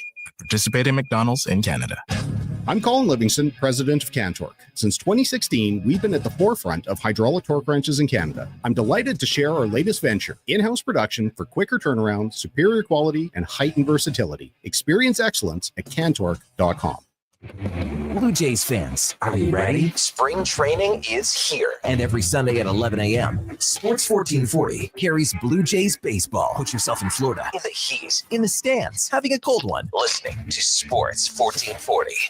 It's the 2-day customer appreciation event at Vitality Health Foods. They're offering 25% off regularly priced products in stock, like Dr. Klein's Shilajit, featuring pure Himalayan Shilajit. Customer appreciation is the first Tuesday and Wednesday of each month. Visit Vitality Health Foods today. From the casinos of Vegas to the bingo halls of Leduc, everybody wants a piece of Lady Luck. And what thanks do I get? It's like I don't even... There's no such thing as luck. If you gamble, use your game sense. Visit GameSenseAB.ca. A few years ago, I was doing okay, but the rising cost of living has made my credit card bills go through the roof, and I don't know how to handle it anymore. Times are tough. The cost of living is causing many to fall into debt through no fault of their own. It's easy to feel overwhelmed and stressed. There are options that can help you get back on your feet. My name is Parveen Middleton, and I'm a licensed insolvency trustee at BDO here in Edmonton. I can help you find a solution to become debt-free. Visit bdodebt.ca to learn more. Days are night, tasting just so right. You can order oodle noodle at oodlenoodle.ca, delivering you the news almost right away. Remember, you can order oodle noodle at oodlenoodle.ca. So stay on your couch all day and order oodlenoodle.ca. Oodle noodle.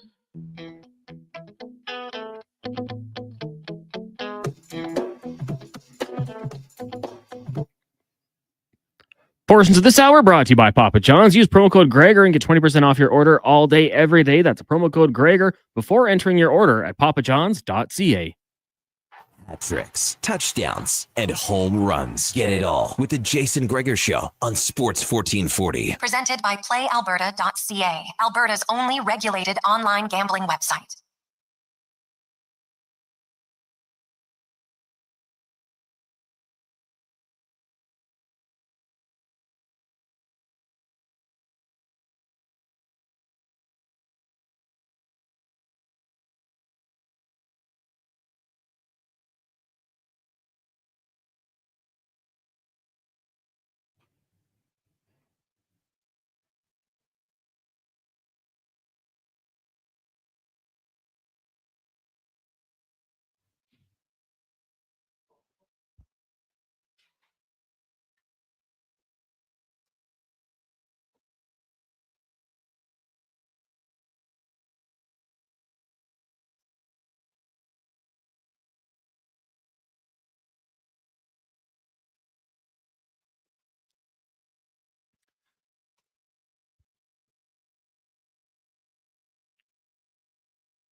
.326. Welcome back.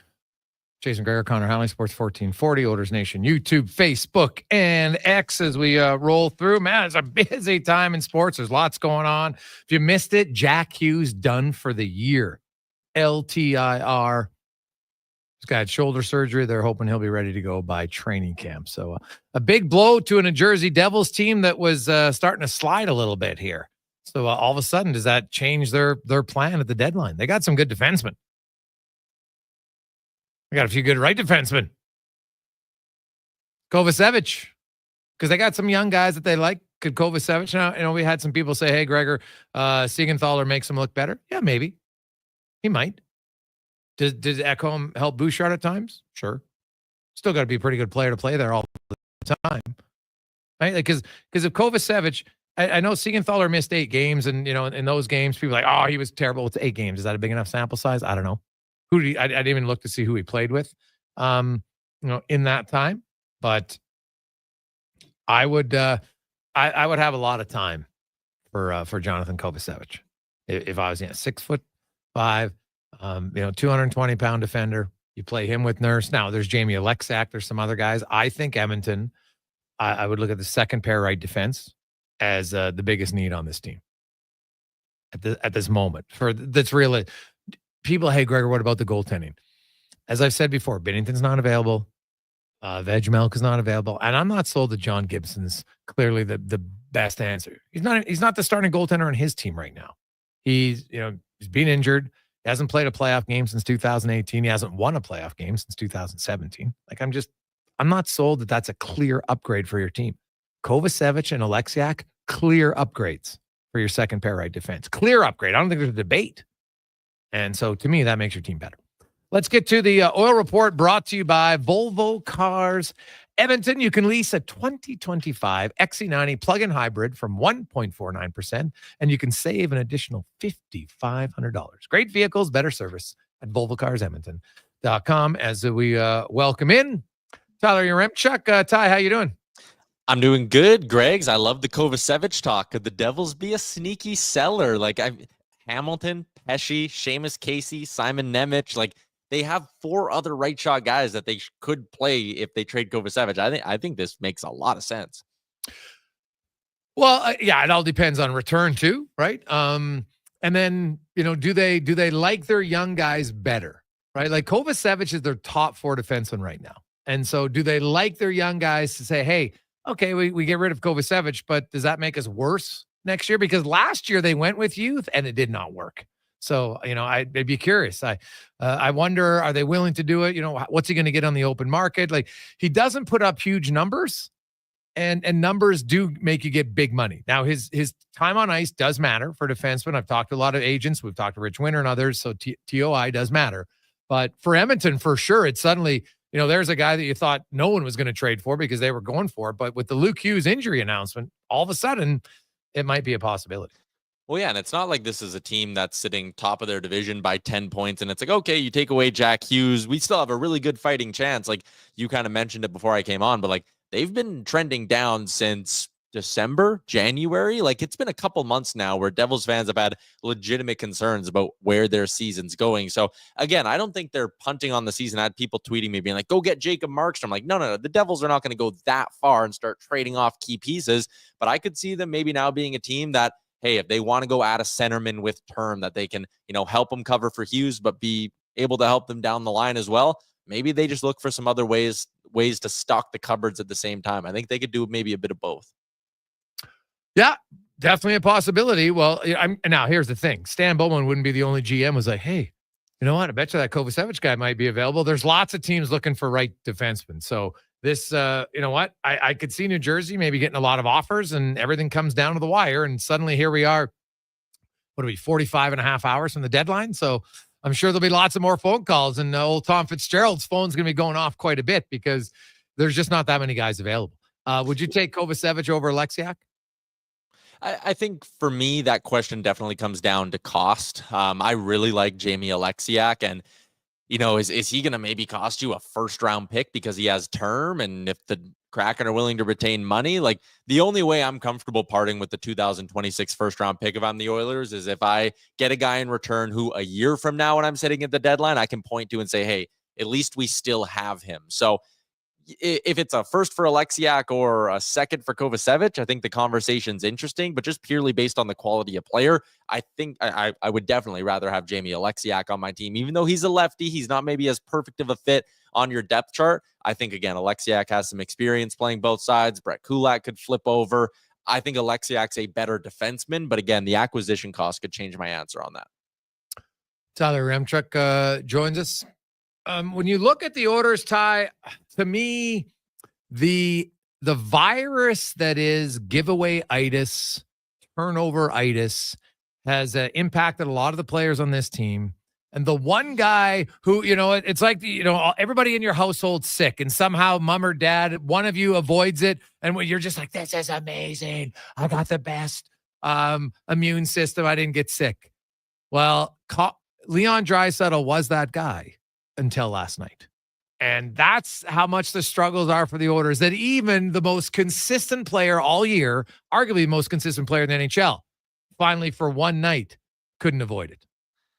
Yeah, he had a really, really tough night. There was obviously the first goal that kind of just got stripped off his stick and thrown in front. And then on that, I think Strome's goal was the 5th goal. Draisaitl doesn't take a stride from the center ice, from the red line in. Like, there were some tough moments last night. John Klingberg had a tough moment on a goal against. Like, it'd be easier to list the players who didn't at some point play a role in a puck winding up in the back of the Oilers' net. So that is really, really concerning. It is game 61 here, and I understand that there are some people going, hey, don't worry, this team can turn on the Jets come playoff time, but you can't just flip the switch come April 15th. You need to start building to that point. You need to be, I mean, we've heard this phrase so many times in past years, you need to be peaking at the right time to get into the Stanley Cup playoffs. And a part of that is getting rid of some of these really, really dumb, lazy mistakes and getting those out of your game now. Because if you think you can play this sloppy, limp into the playoffs and then just flip the switch for game 1 against the Kings or whoever you end up playing, you might find yourself down 2-0 in that series very, very quickly. And that's not a risk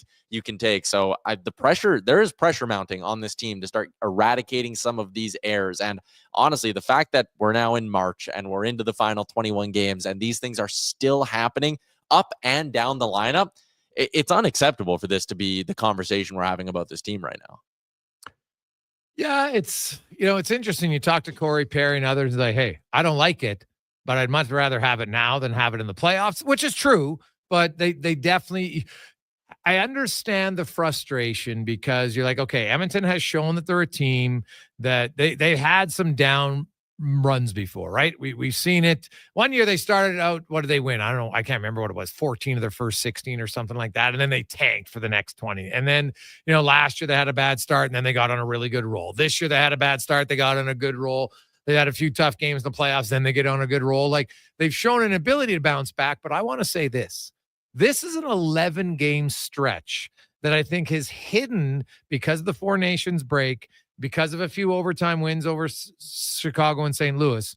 But in their last 11 games, they have one regulation win. That was in Carolina. And that's really the only game they played well. But even that game that they, quote, played well, their goalie had to play great, right? Because they got outshot. They gave up 36, 37 shots. So this has been 11 games. And in those 11 games, Connor McDavid has 0 5-on-5 points in 11 games, which is mind-blowing to say.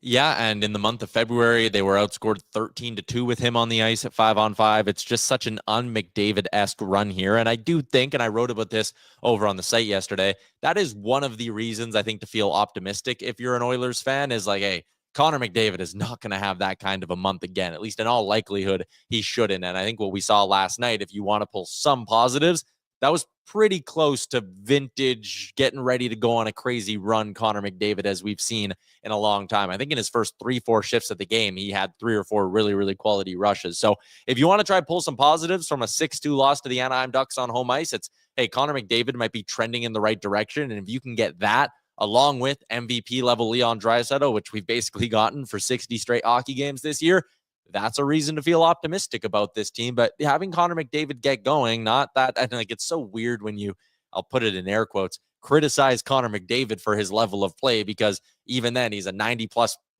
plus point pace and he's on a 5-game point streak now. And we're sitting here going, God, what's wrong with Connor McDavid? But it is important for him to be out of this world good and on nights carrying this hockey team. And we haven't seen that enough this year. So hopefully that's all behind them. And McDavid is starting to, again, I'll use this phrase, peak at the right time and really get going here, because the time is now. As much as the goaltending's a problem and the defense has been, plagued with injuries, plagued with giveaways and all of that stuff, the offense isn't scoring the same way it used to. No, that's fair. And I get the Connor McDavid, and that's why I say I'm just only looking at the last 11 games. And when the guy who's on the ice the most minutes 5-on-5, well, second most behind Draisaitl, has no points in 11 games, that's a concern. Just like it's a concern that the goaltender's got to make more saves, right? The team's got to give up fewer goals. Like, everybody's freaking out on the goalie, and I'm like, they're expected goals against. If you believe as heartily as some people do, and I don't, but if you believe as dead that expected goals is so accurate, their expected goals against is 26 in the last 11 games. So even if your goalie's playing great, you're still going to have 26 goals in 11 games, just at 5-on-5. That doesn't include penalty kill. Doesn't include overtime. It doesn't include 3-on-3. Doesn't include empty nets. It's just 5-on-5. You don't win many games doing that. So this is a complete team funk right now that has to get better.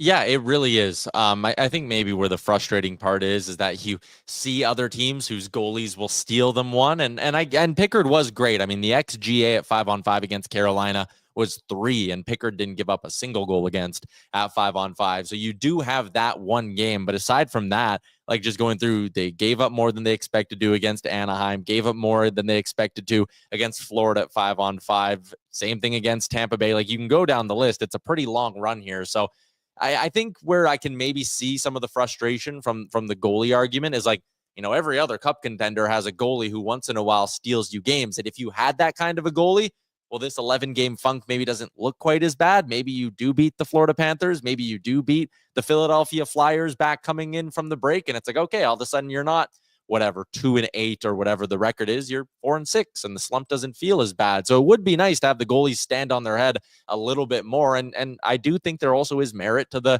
wind coming out of the sails. That McTavish goal goes in yesterday, and the team did not look the same from that point on. Should they fight a little bit more? Should they maybe not be that, to use Chris Knobloch's word, fragile? Absolutely. I don't want to use this as, exonerating the rest of the team and the lackluster back checks and the bonehead pinches and all of that stuff. Like that is still a problem, but the goaltending's lumped in. I don't think you can just also, and I'm not saying you are obviously, but there are some people who sit there and go, the team in front of them is so bad. What do you expect the goalies to do? And it's like, well, goaltending's a big part of this sport. And again, for most cup contenders, they have a goalie who can bail them out of some bad spots when they play poorly. Oilers aren't getting that. No, they're not. And the funny part is their goalie stopped a breakaway in the first 3 minutes of the game on a terrible giveaway last night. So they actually did get a big save early that people are clamoring about. But then when you give up 6, no one remembers it. So there's no doubt the goaltenders have to play better. But the amount of chances they're giving up, you're saying our goalie has to play unreal every night right now for them to win. And that's just, it's unrealistic. So, and because their goalies aren't that good. Their goalies aren't Vasilevsky. They're not Hellebuck. That's just the truth. And so expecting people, the expectations on the goalies in Edmonton to me are they border on ludicrous at times. They're good goalies. They're not great goalies. They've never been great. Why are people expecting to be great on a night-by-night basis? They're not. Yeah, and this is whatever the argument I made a lot early in the year was like they've won with these two guys. Like this team and this group has it in them to win with Stuart Skinner and Calvin Pickard. They have to just play really, really well in front of them. And yes, again, Pickard and Skinner need to cut some of the inexcusable goals out of their game. If that can happen at the same time, the Oilers cut some of the, call them inexcusable mistakes out of their game. Like you mentioned, the Pickard breakaway save early in the game. Connor McDavid against Carolina, turning over that puck while they're on the power play with a minute to go, and Pickard having to stop that breakaway. Like that can't happen. Your worst player can't do that. Never mind your best player. So again, it's death by 1,000 cuts, to use an old I think, was that a Chiarelli line or a Nicholson line, whatever it was. It's death by 1,000 cuts for this team right now. And I think, again, to spin it into a glass half full kind of approach, so many things are going wrong that are causing them to lose games. If you can fix half of them, you will start winning more hockey games. How many more moves do you think they make before Friday? I think one. I don't see a deal for a forward unless Jeff Skinner is going to get convinced to waive, or unless Victor Arvidsson has a large list of teams he'd be willing to go to, and I don't see either of those things happening. So I think it's a deal for a defenseman. My prediction all along has been Jamie Alexiak, so I think I'll stand by that one. I think they'll go get Jamie Alexiak. And Seattle, unless I totally missed it, they only retained on Yanni Gourde in the deal today with the Bulls. Yeah. So that means they have 2 more retention spots. They're probably going to need to retain on Tanev, but maybe you can convince them, even though he's got another year. If you can get Jamie Alexiak down a little bit, I'd pay more for him. You don't think they can go out and get a 4th-line center? Because like you could get a 4th-line center for $1 million and trade one of the Oilers' 4th-line guys in return, and it's a wash salary-wise, and then throw in some, just to make it work, right? Like, remember when they made the deal and they added Sam Gagner in just to make the deal work? I still think they're going to get a right shot centerman. Yeah, it's been a need for a while.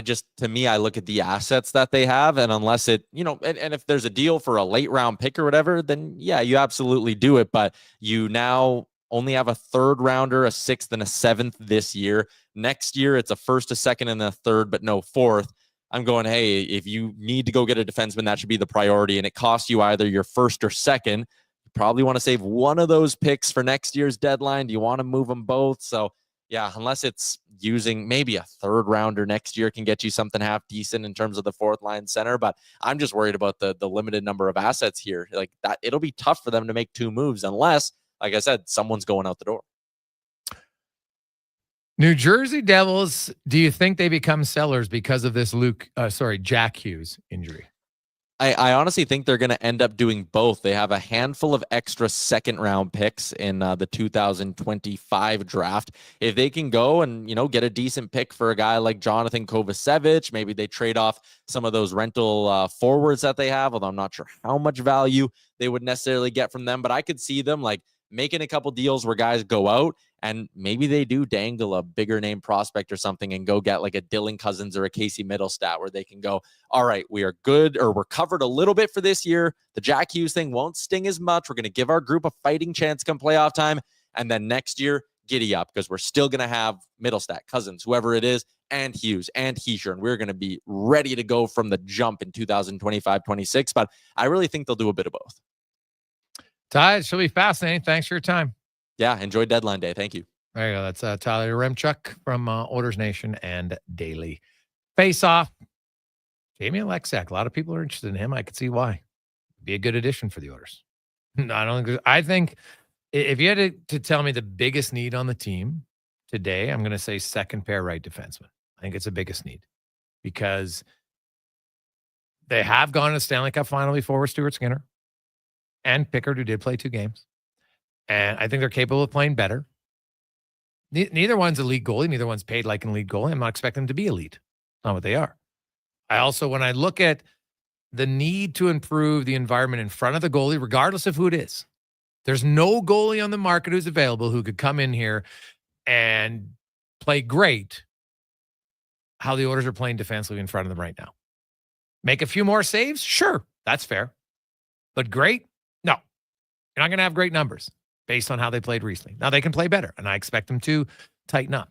But I think the 2nd pair right defense is the biggest need before Friday.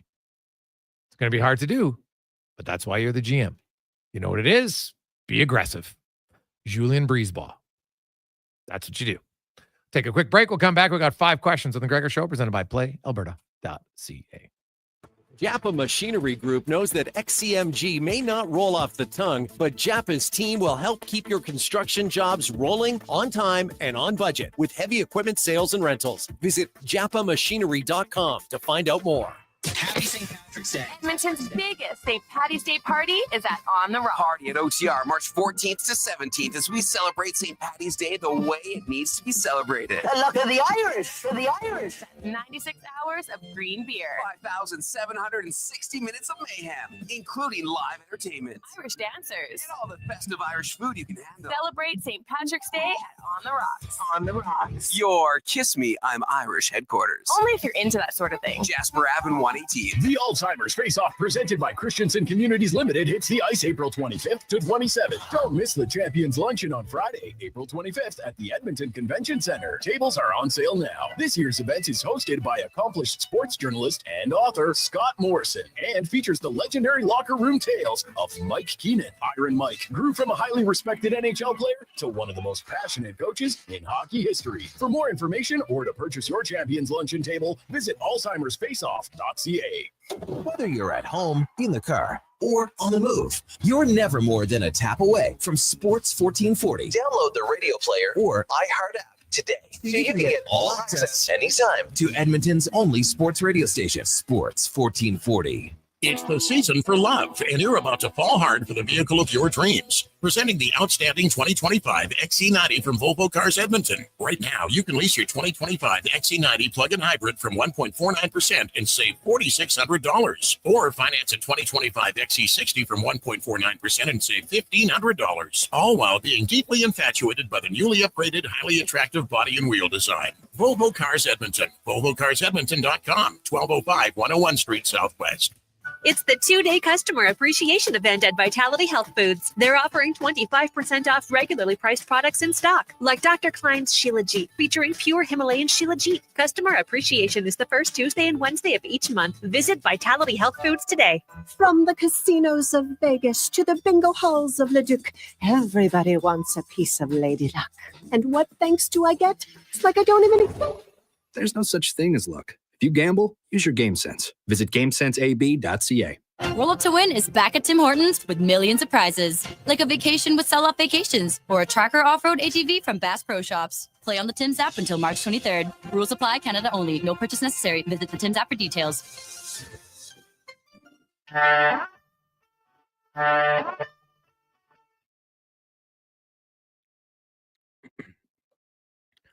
Portions of this hour brought to you by Cantork. We offer sale, rental, repair, and calibration of hydraulic, pneumatic, and battery-powered torque wrenches, stud tensioners, and flange maintenance equipment. Order today at cantork.com. Hat tricks, touchdowns, and home runs. Get it all with the Jason Gregor Show on Sports 1440. Presented by PlayAlberta.ca, Alberta's only regulated online gambling website.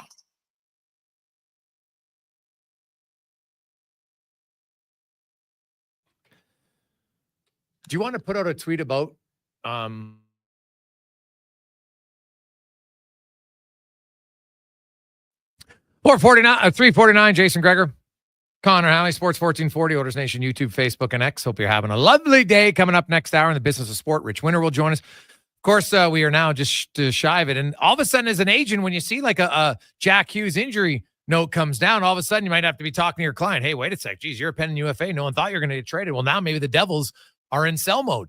Who knows? You never really know, but you probably have to adjust on the fly somewhat in the final days of a trade deadline. You're an agent. We'll get to that. We also have Ilya Bryzgalov coming up today in the business of sport. Why you have to be mad? Oh, still one of the classic lines. So we'll have talk to, very, very smart dude, actually. So we'll get his thoughts on the business of hockey. He signed a huge deal, and, kind of the pressure that goes with it when you sign a big deal. Some guys live up to it, some guys not so much. It can be challenging. So we'll talk to him about that. Let's get to 5 questions brought to you by The Brick, where, hey, have you struggled having a good night's sleep? You're restless, wake up, you got a sore back, a sore neck. Well, the right mattress can make a big difference. Go to the Brick Mattress Store. Their experts will help you get a better night's sleep. It's time for 5 questions on the Jason Gregor Show. All right, Jason, question number 1. Let's start with fill in the blank. The worst part about the Oilers game last night was blank. Oh, that's a tough question. Just their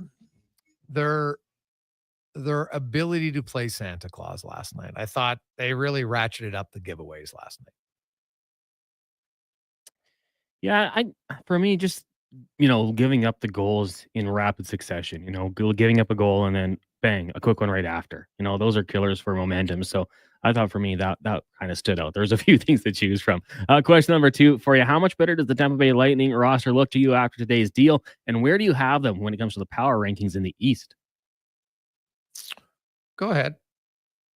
Obviously good additions, some familiarity there, obviously with Yanni Gourde. Top 3, obviously. Right there with Washington. I think you get into a playoff series. I kind of like what Florida and Tampa have done with those two teams. So I'm going to say that's it. That's the power in the Eastern Conference lies in the state of Florida. Well, the best thing for Washington is they only have to face one of them. Yeah. Because, neither one of them is going to be at a wild card spot. So if Washington wins their 2 rounds, then, and they're still Toronto. So Tampa Bay, I like their deal for sure. Bjorkstrand and Yanni Gourde, that because they didn't have a lot of scoring depth after their top line. I think that was kind of now their second line's pretty decent for sure, but their bottom 6 didn't give you much. So that's a huge upgrade for them. They played very well. Vasilevsky's rested. He's had the most rest ever after last summer, a short summer for them. I like Tampa a lot. And I might lean Tampa slightly ahead of Florida. So I'd put them number 2 though. The Capitals are good. Question number 3. Let's jump over to the NFL. Lots of receiver options for those teams who might be needy. Of the players available right now, and there's a lot of good ones out there, who would you like to bring in if you were a team that needs a receiver? Well, like, I don't know. Devontae Adams, I like Chris Godwin over him, actually. I just think there's less baggage there. Now, DK Metcalf, that's a trade, though, so it's a little bit different. But DK Metcalf, man, that guy's a physical freak. But like, I'm still going to go with Godwin. I think he's your best. I think he's the best secure guy. Now, it depends on which team you go to, of course, right? And who's your quarterback. That's obviously going to impact. There's not many receivers. If you don't have a great quarterback, it's hard to be a good receiver. Yeah, I mean, those are three names. You got Keenan Allen out there, Cooper Kupp. Like, there's a lot of good players. Even Shepard out of the Giants organization, he never had a quarterback, but he always put up 700 yards. So even if you don't get a big name, there's guys out there. I do lean Devontae Adams. Over the last 5 games last year, averaged a touchdown a game, over 100 yards. Proper situation, of course. You're going to have to factor in costs because it's going to be a lot of money. Chris Godwin's coming off the injury. That's the only hesitation I have there. And then with DK Metcalf, you're obviously going to have to give up something, and then he's going to want a big contract next year. So you're going to have to pay him to make it worth it. So for me, for 1 or 2 years, Devontae Adams would probably be the direction I would go. Question number 4 for you. Oscar Klefbom at the game last night as the Oilers fell to the Ducks. I think he's always going to be one of those what-if scenarios for Oilers fans. What if he stayed healthy? When you think of great players that had their injuries or their career cut short by injuries or any other what-if situation, what comes to mind for you?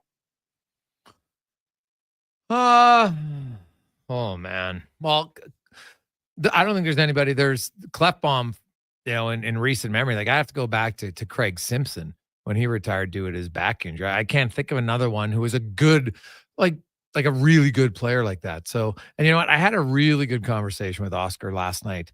I ran into him just in the rink. I hadn't seen Oscar in probably since his last hockey game. Well, and I know that's the last time I saw him. And he looked great. We had a really, really good conversation, and he's actually going to join us tomorrow on the show. I've always liked Oscar, but man, he was so honest. Just like, how's he doing? He has a young son, Louis, who's 16 months old, and he's got a second child that's coming in July. And he, you know what? Last night was the first hockey game he's watched since he retired. It was too hard for him. And it was we had a good conversation because, to retire at 28, I think people kind of overlook just the challenge of it. Like, you're wired as a young athlete. You've made the peak. Like, you made it. You put all this hard work and you did it. And then injury kind of takes it away. And it's hard. Like, he wasn't 38 where I had a 15, 16-year career, man. Like, I was awesome. He was just kind of hitting it. The Oilers were just becoming good. And an injury cost him. And so last night was the first one. And, he said being back in Edmonton, it's still kind of it's kind of nice to see it again. He said he walked in the arena and he just, he's like, man, it's like I haven't been here in 10 minutes. It was great in that aspect, but it was just too hard for him to watch Nugent Hopkins. And you know what? He did not watch one game of the playoffs last year. He said he wasn't ready yet emotionally to do it. And, it was good for him, he said, to see that game last night and to be there in person. And, he isn't sure how many games he'll watch all the time, but he feels like he's getting closer to kind of being ready. Like, being a father's really helped him, he says. He's a stay-at-home dad. He loves it. Got a second one coming, and, he's golfing a little bit and doing some other stuff. But it really reminded you just how difficult that is for a young player to have their career cut short from them. Some good ones coming in here. Obviously, when it comes to injury, Bo Jackson. Noel says, God, yeah. What if Rolly didn't get hurt? For injury, there's so many. My what if situation. What if Kawhi Leonard didn't leave the Raptors? What if he stuck around and they kept the group together for another year or two? Would have had to require maybe some Golden State Warriors injuries, but yeah, that's one that stands out to me. Final question for you is on this day in 2015, U.S. crime drama American Crime premiered by John Ridley. So speaking of crime TV shows, what would you say is your favorite of all time? Go ahead.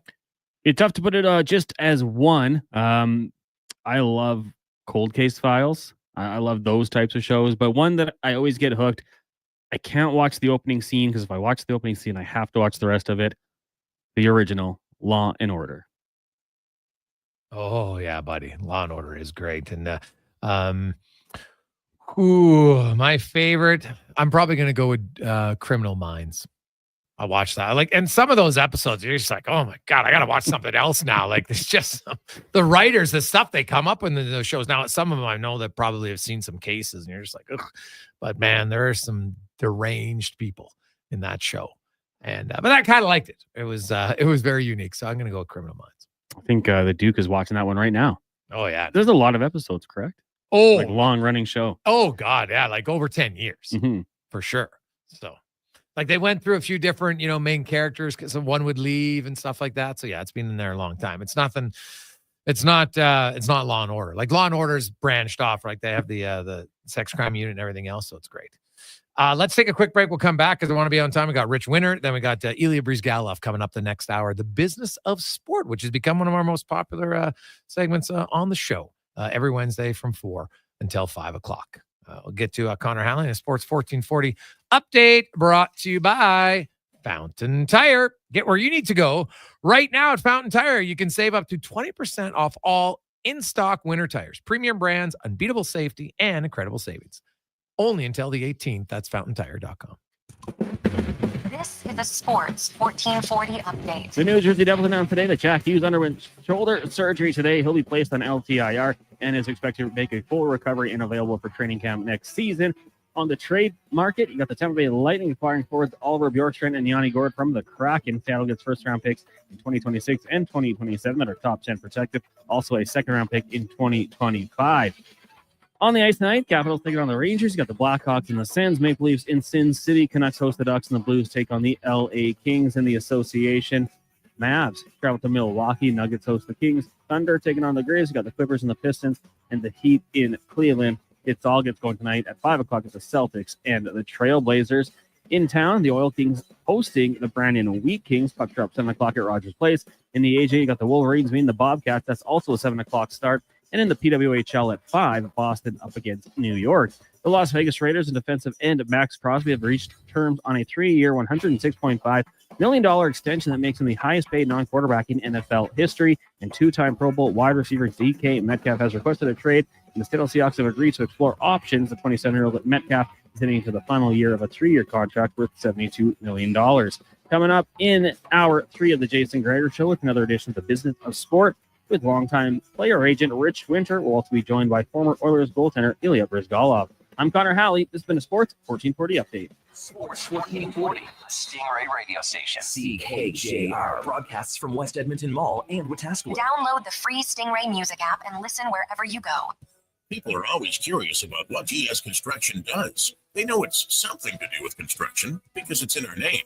But our work at GS Construction isn't just about the projects we do. It's about people. This season, you'll see GS Construction improving underground infrastructure in the places we call home. So we're looking for crew members to work with motivated and friendly team members. Sound like you? If you want to join a team that cares about the community, your community, visit gsconstruction.ca and apply today.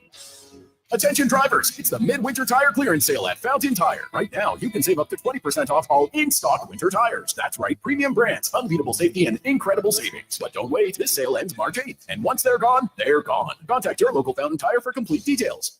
Excavators, loaders, lifts, compaction equipment, and more. Find the XCMG construction equipment you need. Available for rental or sale at Japa Machinery Group. Japa, helping build Alberta from the ground up for 50 years. Visit japamachinery.com. You've got a go-to coffee spot, a trusted barber, even a lucky game day jersey. But when it's about looking your absolute best, there's only one name you need. Mr. Dirk. Family run since 1939. We're experts in crafting impeccable tailor-made suits and offering a wide variety of everyday styles. Pair that with personalized one-on-one fittings and the convenience of on-site tailoring. Mr. Dirk elevates your style game. Visit our Edmonton store or explore MrDirk.com. Score big on style with Mr. Dirk. Your courtside seat awaits on Sports 1440. I'm Paul Sir, and I host the basketball show every Saturday morning from 10 to noon on Edmonton's sports leader, Sports 1440. Don't miss it. I'll catch you this weekend. Oodle Noodle origin. In 1864, Francis Oodle took over his dying father's business as a leatherman. He was quite proficient, but his heart was never truly in the trade. After his father's death, Oodle met a cocksure young man named Vladimir Nudell, who was a trailblazer in the popular new art of food boxes. They formed a partnership and aimed to ply their trade in the new world. At Ellis Island, Nudell was renamed David Noodle, and henceforth, the franchise has been known as Oodle Noodle. It's the 2-day customer appreciation event at Vitality Health Foods. They're offering 25% off regularly priced products in stock, like Dr. Klein's Shilajit, featuring pure Himalayan Shilajit. Customer appreciation is the first Tuesday and Wednesday of each month. Visit Vitality Health Foods today. Getting your vehicle sparkling clean doesn't have to cost a fortune. Take it into Hughes today and pay just loonies a wash.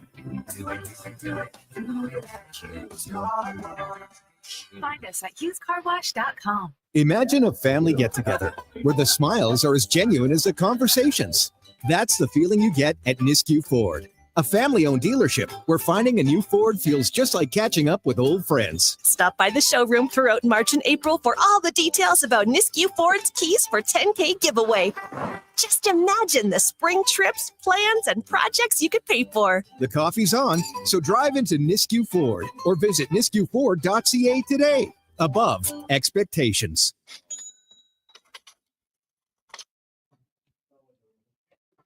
Portions of this hour brought to you by Leading Edge Physio. The team in Old Strathcona has special training dedicated to reducing the impact of cancer care before, during, and after your diagnosis. From lymphedema to the management of fatigue and side effects of chemotherapy and radiation, they can help. Learn more at leadingedgephysio.com.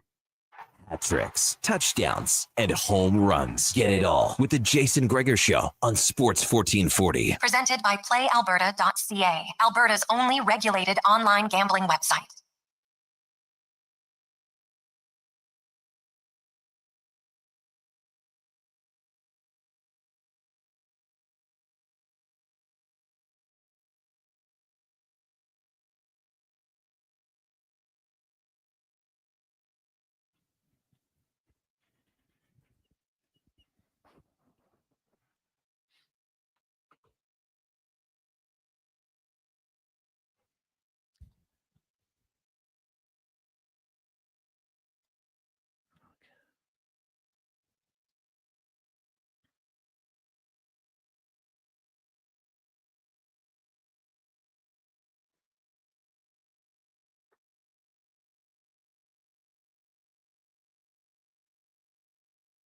Mestikov must be throwing up.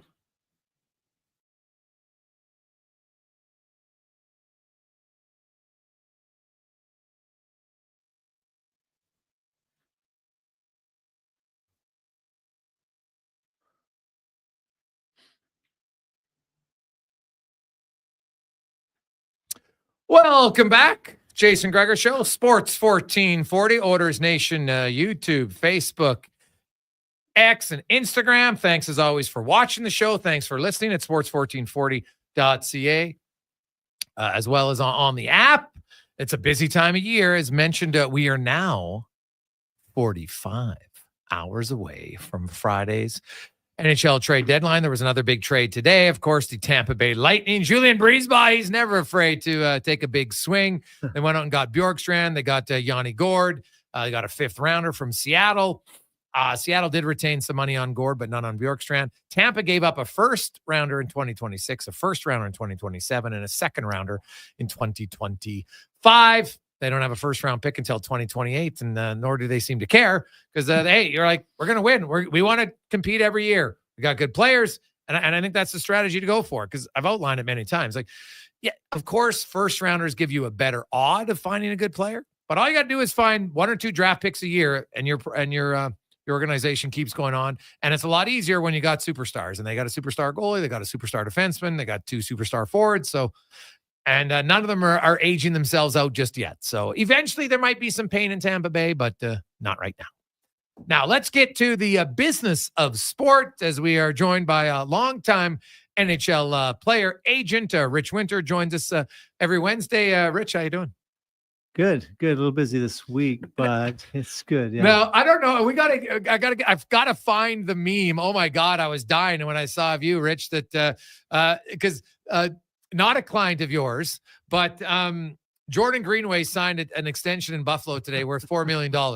And somebody, and it was funny that they picked Mason Appleton, who I know is one of your clients. And it's like somewhere Mason Appleton's agent is wondering how, Greenway laundered $4 million from the Buffalo And how long Sabres. do you think it took a friend of Mason's to get that X post? He sent it to you? And then Mason sent it classic. to me. So I just wrote back and said, now we're asking for 5. Oh, yeah. Nemestikov just signed for 3. He's probably having a few vodkas right now just to get through it all. Oh, yeah. So, yeah. Patience, my man. In a rising cap, you don't sign early. Oh, yeah. Oh, my God.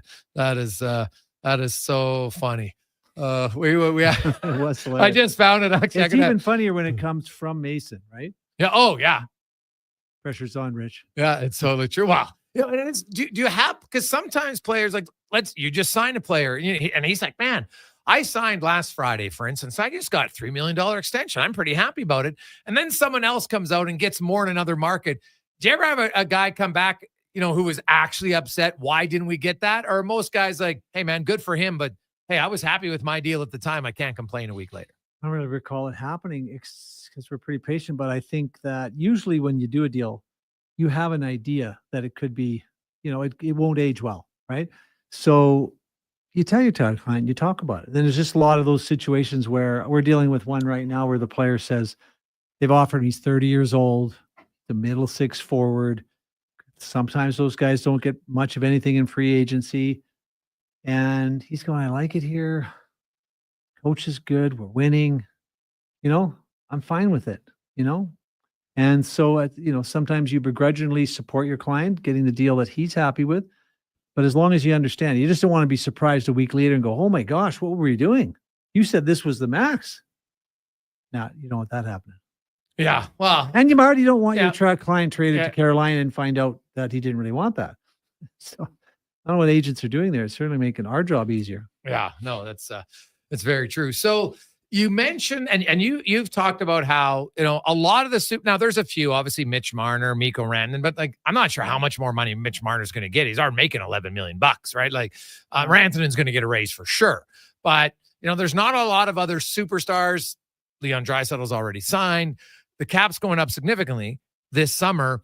Yeah. So a guy like Jordan Greenway, who probably a year ago or 2 years ago wouldn't have come close to getting that sort of raise. So he gets one. Got 2. Yeah. Do you think that will this lead to more players wanting to be patient and test the market? Or do you find that some guys, like you've always said it, don't chase money, chase opportunity, that if you're comfort on team A and they offer you a fair, respectable contract, sure, you might get $500K more a year from someone else, but that doesn't mean you'll be happier.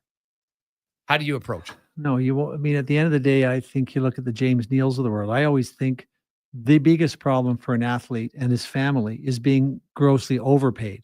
People would think it's counterintuitive to what agents are doing, but you get a guy grossly overpaid. Media's on him. He's not happy. Expectations are dashed. He's miserable. Someone at school is bothering his kid about how bad his dad is and not delivering. That's a problem. You want to be paid a little more than maybe what's reasonable, but not too much more. But at the end of the day, look, man, there's a lot to be said for happiness, right? Like, I enjoy it here. I love my teammates. I love the city, my favorite haunt that I go to for pizza, pierogies, whatever it is. No. And at some point, money's not really that relevant. I just had a conversation today with a guy talking about how many venture funds are being set up for hockey players to invest in early stage startups. It's a different world. Okay. These guys have 50, 60. When Marian Hossa turned down $100 million to take $7.4 million from the Detroit Red Wings, that sounds insane, except he had 30 in the bank, right? And he knew he was going to get more afterwards. He wanted to play in Detroit. He had a plan, and he was prepared, apparently, to give up $92.6 million to get it, because money's not that relevant when you've got 30 or 40. I always think I chase opportunity. There's 2 things in every deal, money and opportunity. Mm-hmm. Chase opportunity. It'll always work out. Now, opportunity might be winning 3 cups. If in Marian's case, opportunity might be getting that big deal that Briz might talk about here later. Yeah. It depends. Every client's different. Marian had plans to win cups. Briz was very focused financially. He had made a decent living, but not enough to live the style. He wanted to focus on getting as much money as he could in the best situation he could. And when we talk about that later, when he comes on, it's mind-boggling how risky that was. Because he and Thomas Vokoun, you go look at the stats. They're both free agents. Now, Voki's a little bit older than Briz was at the time. But we timed the market, analyzed what was out there. there really was one place that needed a goalie that could pay, and that was Philly. So I worked it out with Don Maloney so that he would trade him there. Why get him traded there before free agency? Bokun's not competition at that stage. They trade for him. We have them kind of in a corner, right? So that deal was interesting. Bryz was very focused on setting his family up financially. He gets $56 million. Bokun with virtually identical statistics. What do you think he gets? 1.5. Yeah, he got nothing. Sometimes I didn't know it was that low. Sometimes the risk is significant, and you better be able to evaluate it. Now, if Nemestikov could have got 3.5 or whatever the number is, and he's really happy in his Winnipeg because his daughter's son is in a really good play school or kindergarten, they're very happy, they have friends. Hey, is it going to matter? No, it's not going to matter. No, it's not going to But all that time and that happiness with your kids, Tyler Bertuzzi might have been the only guy in the National Hockey League would probably go to Winnipeg for a discount. Because he loves hunting. Hunting, ice fishing. His biggest complaint when he was in Detroit the last year was it was such a warm winter I couldn't ice fish. Yeah. That's where I think it's important. And sometimes people overlook certain aspects. And to me, as a general manager, I would be digging at, so you look, hey, we want players to fit in our team on the ice, no question, because that's our main goal, right? We want to have success. But if a player's happy off the ice, their chances of being successful on the ice increase. That's just a fact in any walk of life. If you go to your 100%. Job and you enjoy your job, you got a better chance you'll do a better job. That's just how it is. And so in Winnipeg or certain markets, okay, well, what do we have to offer? I would be talking to every agent and say, hey, do you have anybody who likes ice fish? And they'd be like, what do you, but seriously, true. You have to look at every different, it's so competitive now. You have to find what is our strength. Yeah. Like what is your differentiator? Yes. I mean, I think years ago when Robert Schwela had decided to wrap up his career, Bobby had trouble keeping in shape. He, just had that kind of body. He was tired of it. So I wasn't really interested in him retiring. Yeah. So I came up with a strategy, got him traded to Toronto. And back then you could put anything you wanted in the addendum. There was no cap issues or anything. So I knew how much he wanted to own his hometown team. And I know how much he loved his wife, Ludmila. She's an equestrian. She owns her own horse. So I got them to make an offer that included enough money for him to buy Dukla Trenčin, which is the iconic team from which Gaborik and Hossa and all these guys have come from. And they threw in an equestrian membership for his wife at an exclusive equestrian club in Toronto and transportation for the horse from Florida to Toronto. Yeah. He went, that's so nice. And he played another year. Yeah.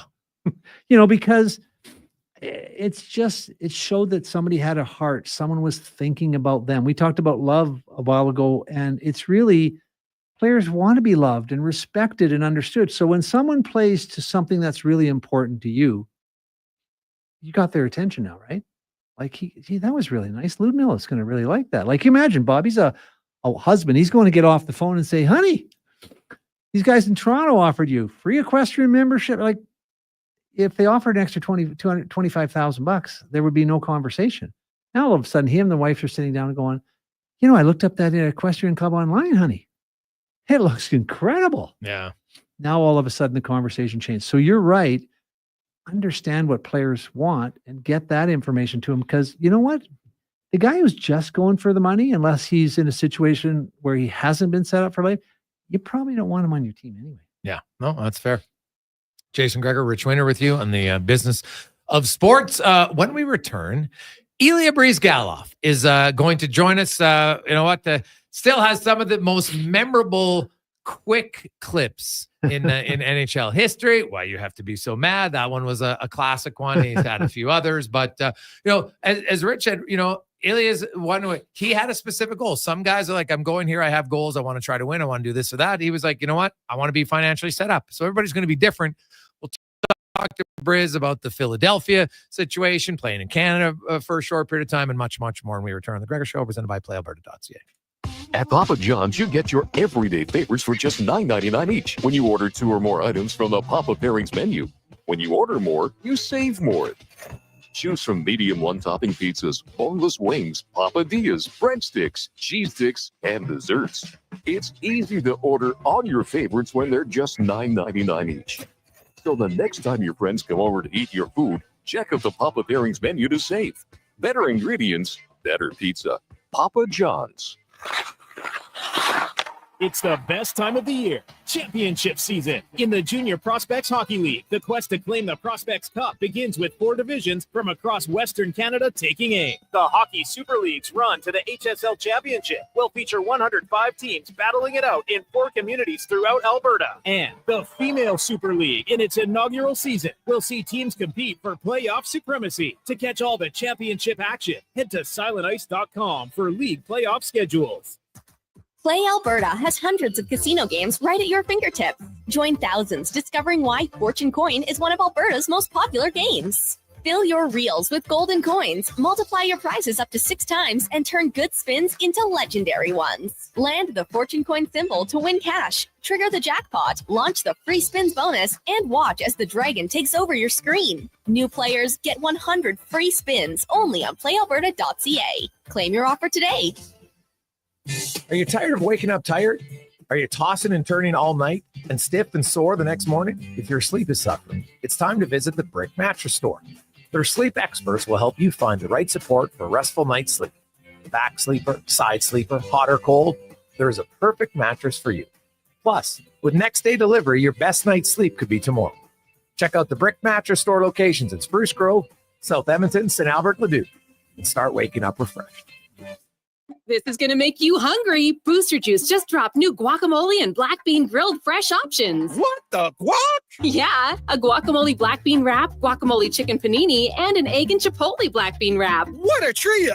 Holy guacamole! Bye-bye, boring as bread sandwiches. Guac, yeah! New flavors, new cravings. Avocado up to wraps and paninis from Booster Juice. Canadian-born blending since 1999. Download the Booster Rewards app and order one today. The job isn't done until the last load is hauled, and having a semi-trailer out of commission is not an option. Whether replacing or adding to your convoy, Edmonton Trailer has a huge inventory of new and used semi-trailers, trusted by the gravel, logging, oil field, fluids, and freight industries. Find a trailer right for you online or at one of their 3 locations. For sales, service, parts, rental, and finance, when you're in it for the long haul, Edmonton Trailer. Edmonton's biggest St. Paddy's Day party is at On the Rock. Party at OTR March 14th to 17th as we celebrate St. Paddy's Day the way it needs to be celebrated. The luck of the Irish for the Irish. 96 hours of green beer. 5,760 minutes of mayhem, including live entertainment. Irish dancers. And all the festive Irish food you can handle. Celebrate St. Patrick's Day at On the Rocks. On the Rocks. Your Kiss Me, I'm Irish headquarters. Only if you're into that sort of thing. Jasper Ave and 118th. A direct truth about the rate of last resort. It's called that for a reason, because it's not a good electricity rate. Switch to Direct Energy on a 2-year plan and save up to 30% off the rate of last resort. That's over $520 in direct savings. Offer ends soon. Sign up before March 31st at directenergy.ca. Terms apply. See directenergy.ca for details. Customers are free to purchase natural gas services or electricity services from a retailer of their choice. For a list of retailers, visit ucahelps.alberta.ca or call toll-free in Alberta 310-4822. Farm, ranch, acreage, or lake lot. They're here to help at Bashaw Concrete Products. Family owned and operated for 60 years. They continue to provide the best products and service, period. Call now for your free quote on the highest quality ready mix and gravel, a new septic tank, or an outhouse pad and tank, plus precast cattle water pads, garage sumps, and more. Call 780-372-3854 for prompt delivery. Bashaw Concrete Products, 780-372-3854. BashawConcrete.com. You know what they say about March, in like a lamb, out with a Honda. Or is it in like a lion out with a Honda? Either way, Sherwood Honda has inventory on the lot, so you can march right down and get yours today. New or used, sedan or coupe, SUV or truck, Sherwood Honda has it with financing available. And their service department will keep you rolling as time marches on. This March, you have an in at Sherwood Honda. Now sing us out. What is with the weather lately? Is it winter? Is it an early spring? It's like Mother Nature's a hockey referee that can't quite figure out what an offside or a penalty is. Napa Auto Parts has everything you need to make the right call for your vehicle. Whether it's antifreeze, washer fluid, wiper blades, or that mysterious part you swear you just replaced, Napa has you covered. Because your vehicle deserves consistency. With over 85 locations in Alberta, stop into your local Napa store or napacanada.com for all your trusted parts, tools, equipment, and automotive needs. That's Napa know-how. New Edge Construction wants you. We are hiring for several positions. Join a leading civil construction group in the Edmonton region. A strong team, competitive wages, retention bonuses, and current model equipment are what awaits you at New Edge. Go to newedgeconstruction.com. That's NUEDGE construction.com. Join a leading civil construction group in the Edmonton region. Start your career now. Go to newedgeconstruction.com.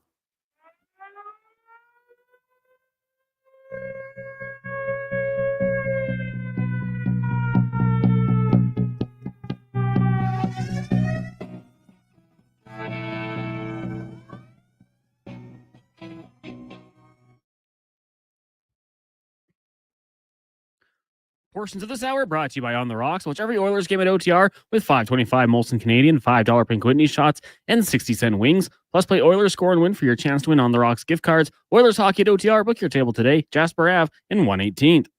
The Jason Gregor Show. The best of Edmonton sports talk and beyond. This is Sports 1440. Presented by PlayAlberta.ca, Alberta's only regulated online gambling website.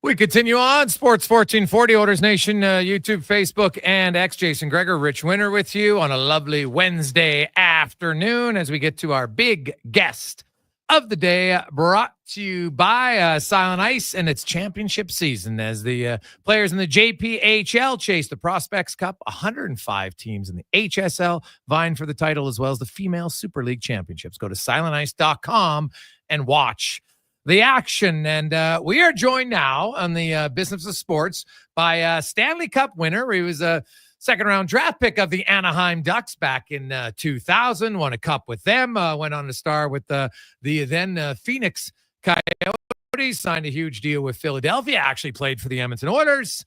Netminder Ilya Bryzgalov joins us. Ilya, welcome to the show, my man. How you doing? Thank you for having me. I'm doing good. Awesome. Of course, Rich became your agent. I want to, because we talk about the business of sports. And so I want to go through, take us back to that off season. And during that time, because Newport was your representatives. And then, Rich kind of joked that literally you just agreed to sign him over coffee. He was kind of amazed by it, but not until I met Jenya. No. Okay. Take us through that process, Ilya, and kind of what you were thinking and why you wanted to look for a different agent leading up to that negotiation for you. Basically, I was not satisfied with the Newport Sports. My contract was with Anaheim was not with Anaheim, with the Coyotes was up, and we had a meeting probably somewhere in the mid of January. Okay. They came to Phoenix and we have a dinner and we discussed the strategy. They start talking about what kind of deal they want to sign for me, but never ask me what I want. Okay. They say Ilya, you 31, we probably gonna sign you for the 5-year deal, something I don't even remember the amount they talk about, but I was not obviously satisfied. And they just talk and never ask me what do you want? How you see the situation? Wherever you go, where you want to move? Are you happy here or you want to move somewhere else? What's my options? That's basically, they just talking and said what they're gonna do for me, but never ask what I want. Yeah, there was no That's basically for me was unacceptable. Okay, and that's fair. They weren't really listening; they were just talking. So, how did you find out about Rich? Did you have friends who had him as an agent? What led to you having that meeting? And ultimately, What made you decide to go with Rich? Scotty Opshall, he was my teammate, and he came to me in the plane and said like, "Hey, Bryz, Rich Winter, he wants to meet you." Like I said, like, "Hey, no problem. I'm always open for the discussion and meet the new people." He said like, "Can I call him?" He said like, and schedule the meeting. Yeah, I said, "Of course." And at some point, I don't remember exactly the date, because it's always a summer in Arizona. What? It was during the season, probably maybe March. We met with the Rich, and yeah, we just talk. He gave me his vision, his ideas. He shared his plan. He obviously asked me like what I want, like what I want to do, what is my goals. You know what I mean? Like that's what he attracted. And so obviously you believed in it, so you signed with him. And now take me through, because Rich talked about it before, how you guys had a plan, and there was you and Thomas Vokoun, and everybody knew there was really only one team that was, that was going to spend big for a goaltender. So it's kind of two guys going for one. How heavily involved were you, or were you a player said, okay, I hired Rich, now Rich, go do it? Or did you get like, weekly, daily updates leading up to free agency that summer? It's true, but it's kind of a little bit not true. Okay. First of all, first of all, I could stay in Arizona, no problem, in a heartbeat. Okay. Sign the deal without agent. Is just have a conversation with the Don Maloney. Second of all, Thomas Vokoun. And that time he was already like something like 35 or 36. Yeah, older, yeah. You know what I mean? That's this is one of the problems too. When I talked to Newport Sports, he mentioned the Vokoun. He said like, okay, Vokoun is 35, 36. Nobody wants to sign him for the long-term deal, and we're gonna sign him for the long-term deal for 5 years. And I'm like, okay, and in 5 years I'm going to be 35, 36, and nobody wants to sign me too. You know what I mean? That was the point, And there is one of the reasons, why they never ask me what I want, and they kind of come up with the plan. Also, they talking about Vokoun, how he's like a bit not very desirable goal in the market right now because of his age, And I understand that, it's a part of the business. It's a part of the. Nobody wants to sign the 35 years goalie for the 7-8 years, because it's going to be ridiculous. Yeah. So. Ilya, you were what I always found interesting about you, and I know I talked to you briefly when you were in Edmonton, of course, and covered you, and you had a very different perspective as far as a lot of NHL players. You were you took the game very seriously, but you didn't take it so seriously that you could never seem to have fun. Like why you have to be mad is still one of the most memorable quotes that an NHL player had said, because it was so simple and it was so true. How are you able to play such a, there's lots of pressure to be an NHL player, and there's probably even more pressure to be a goalie, because at times you're kind of out there on an island, right? Like it's, if a defenseman makes a mistake, well, there's Ilya Bryzgalov can save me. If the goalie makes a mistake, it's a goal. How are you able to kind of go through such a high pressure situation, but at least from the outside seem like you were pretty calm most of the time? It all depends on situation to situation. You know what I mean? Sometimes, yeah, you look calm, but you don't want to show your emotions. But okay. It could be like a storm inside of you. It's obviously you can lose your control once in a while. Because when your glass is completely full and like water is overflowing. It depends on the situation on your surrounding too. Is it like your teammates supportive? Is your management, is a team management supportive? You know what I mean? They try to throw you under the bus every single time. You know what I mean? Chris, like and put some like old like team problems and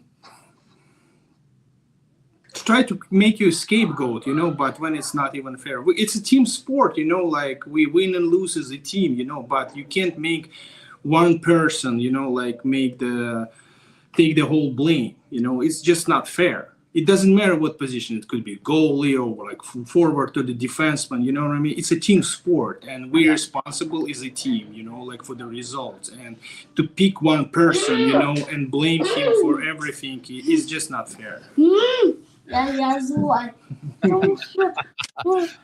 Bryzgalov with the guest appearance by your young son. Now, I know you're coaching your son. He's a goaltender. If Rich was explaining to me, did you want him to be a goalie, or is it when your son sees dad playing goal all the time, he naturally grabs towards that? Sorry, guys, I can't hear a word because he's driving. Victor, give me 10-15 minutes. No, you want to sit down? Sit down with me here. Yeah, sit down with me. Sorry, guys. That's okay. Does he play goal? We try to put him on the skates, but he's not very cooperative right now. Yeah, it's difficult cooking.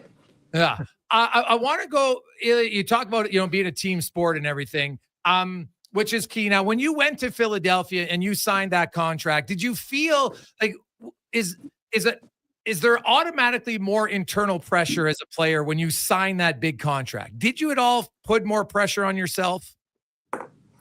No, as a professional, I want to do my job no matter how much they pay me, okay. And doesn't matter which team I'm playing. It's all I want, just to win as more games as possible. In the end of the day, I just want to win the Stanley Cup or World Championship or going to be Olympic Games, whatever I'm playing, you know what I mean? I want to win as more games as possible. It's regardless what your salary, it's $10 million or $1 million. You can't take the competitiveness out of me, you know what I mean? Right. You go on the ice and you fight and you want to win, because I hate losing and I hate losing attitude. No! And so so you don't put more pressure, but when you have the big contract, especially in the salary cap era and it's public, did you notice that there was more external pressure at all because now you had the big salary? Like before I signed the deal, Sean Borg, we have a discussion. Victor, please stop. Jane, honey, can you do something, please?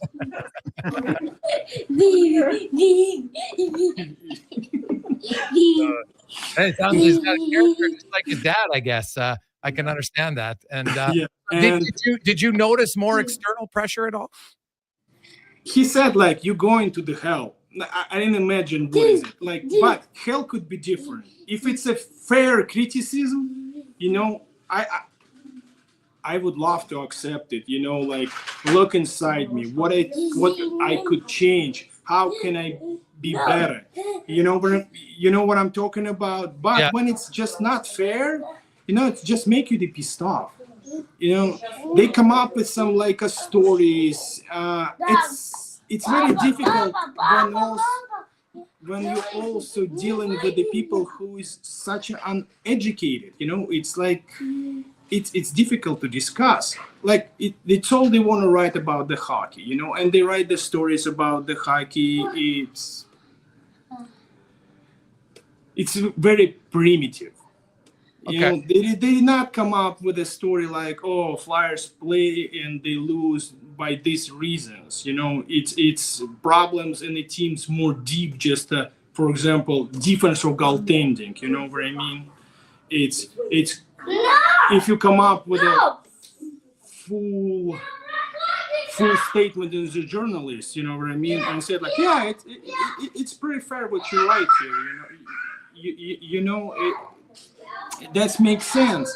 Instead of just come up like 3, 4, like 2 paragraphs of some BS nobody can understand, and And also, yeah, when you try to have discussions with them beside hockey, you understand they're not very intelligent, you know, and it's very difficult. And you get criticized because when you tell them, like, okay, for example, the first time, or for example, Americans or friends, they send the monkey to the moon, you know what I mean? They laugh at you first, you know, they write some stupid article about you, he's crazy, you know, and 2 days later came to you and said, oh my God, you was right. But there is no apology in the newspaper. We was idiots, you know what I mean? Right. Because I used to love it, Briz, when you would. It's a past, you know, like it's forever, forget, you know. Briz, I used to love it when you'd ask the Philadelphia reporter if he's actually at the game, because the question was so bizarre, and the only difference between Briz and others, he just called it out, right? Like it didn't make any sense. And I think the odd thing I remember about Philly, I remember how frustrated you used to get when they used to continually have guys try and block shots in front of you. You couldn't see the puck. You had difficulty doing your job. I remember one time you saying to me, like, they're paying me $10 million to stop the puck and they won't let me see it. And there's a lot of reporters don't understand all those dynamics. So yeah, you're whiffing on a few shots that you can't see and they have no understanding of that. Yeah, there was a big problem too, because like I have this discussion with Peter Laviolette many times. And I said, like, Peter, I need to see the puck, because if I don't see the puck, I don't have a control, you know, because when I see the puck, I stop it, I catch it, or I put it somewhere in the corner or in the area where I want to put it to. For me, it's going to be more comfortable to recover and be ready for the second shot. When I don't see the puck, you know, and D-block it, he's not catching it, you know, it just hit him somewhere in the shin pads, in the pants, you know, and if the goalie doesn't see it, it takes some time to find that puck, but defenseman already, he's not doing his job. He's not fighting with the player for the good position. He's catching the puck, you know, and when the puck hit him, he's fallen somewhere. It's a boom, it's empty net goal, because I don't see the puck. For me, it's tough to find it and place it. Where is it? It took some time, but it's in hockey. It's everything so quick. It's well, like just like it's like when I listen to you talk about it, Briz, it just made no sense to me that you'd pay a guy $10 million to do something and not allow him to see so he could actually do it. You would complain about it. You try and express it to them. And that's where this intuition comes into play. It's coaches. They have a feeling, they have a way they want to play. And many of the coaches don't have much of an understanding of the game either at the NHL level. It's possible, not every one of them brilliant. That's why, you know, if you're the smart coach, and that's why we're the humans, you know, we develop, we have a good brain, big brain compared to the animals, you know, and that's why we can sit down and talk to find a solution, you know, as a coach. Let's try to do that, you know. It's might going to be benefit us both, you know. And Briz, it's so for obvious. the team result is a coach. But back to that moment, you know, in my second year, in the end of the year, Chris Pronger came because he started getting involved after the surgery, you know, after the injury, and he was just helping around in the office, and he came to the Peter Laviolette and said, why are you guys blocking the shots? And they're like, oh yeah, right, why are we blocking the shots? And like in the end of the second year, he come up and said, like, we're not blocking the shots anymore, we fight for the position and let the goalie see the puck. This is exactly what I'm asking from you 2 years in a row. Right. And instead of build a good relationship, you know, like, and listen each other and benefit, we just ruin relationship. Nobody wants to be there. Nobody wants to play there anymore. You know what I mean? And we parted our ways. Ilya Bryzgalov joins us. Ilya, I don't think I've ever asked a goalie this question. You know, goalies have goalie coaches. Some have their own goalie coach in the offseason. They have a goalie coach with the team, and you had different ones. And Sean Burke has a reputation of being one of the best How was your relationship with goalie coaches over the year? Was there a noticeable difference sometimes to one team to the next? And did a goalie coach really, make significant changes whenever you would go to a new team? They could. It's a big deal. Goalie coach, the good goalie coach, like you mentioned, Sean Burke, right? He's excellent goalie coach, and also like he's very calm. And also when he's trying to talk to the coaches and explain them, sometimes goalie coaches, they're afraid, like when they're watching the goals after the game and coach is like, oh, it's a bad goal, give up bad goal. And goalie coach doesn't say anything. Sean Borg, he's not afraid to say it like, whoa, hold on, guys. Like, this is not a bad goal.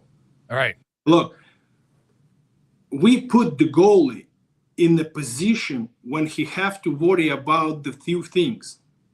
Like shooter, there is a backdoor passer, and also for example, high slot guy, and they all open. There is like so many options, and goalie sees that. He can't be just square to the shooter.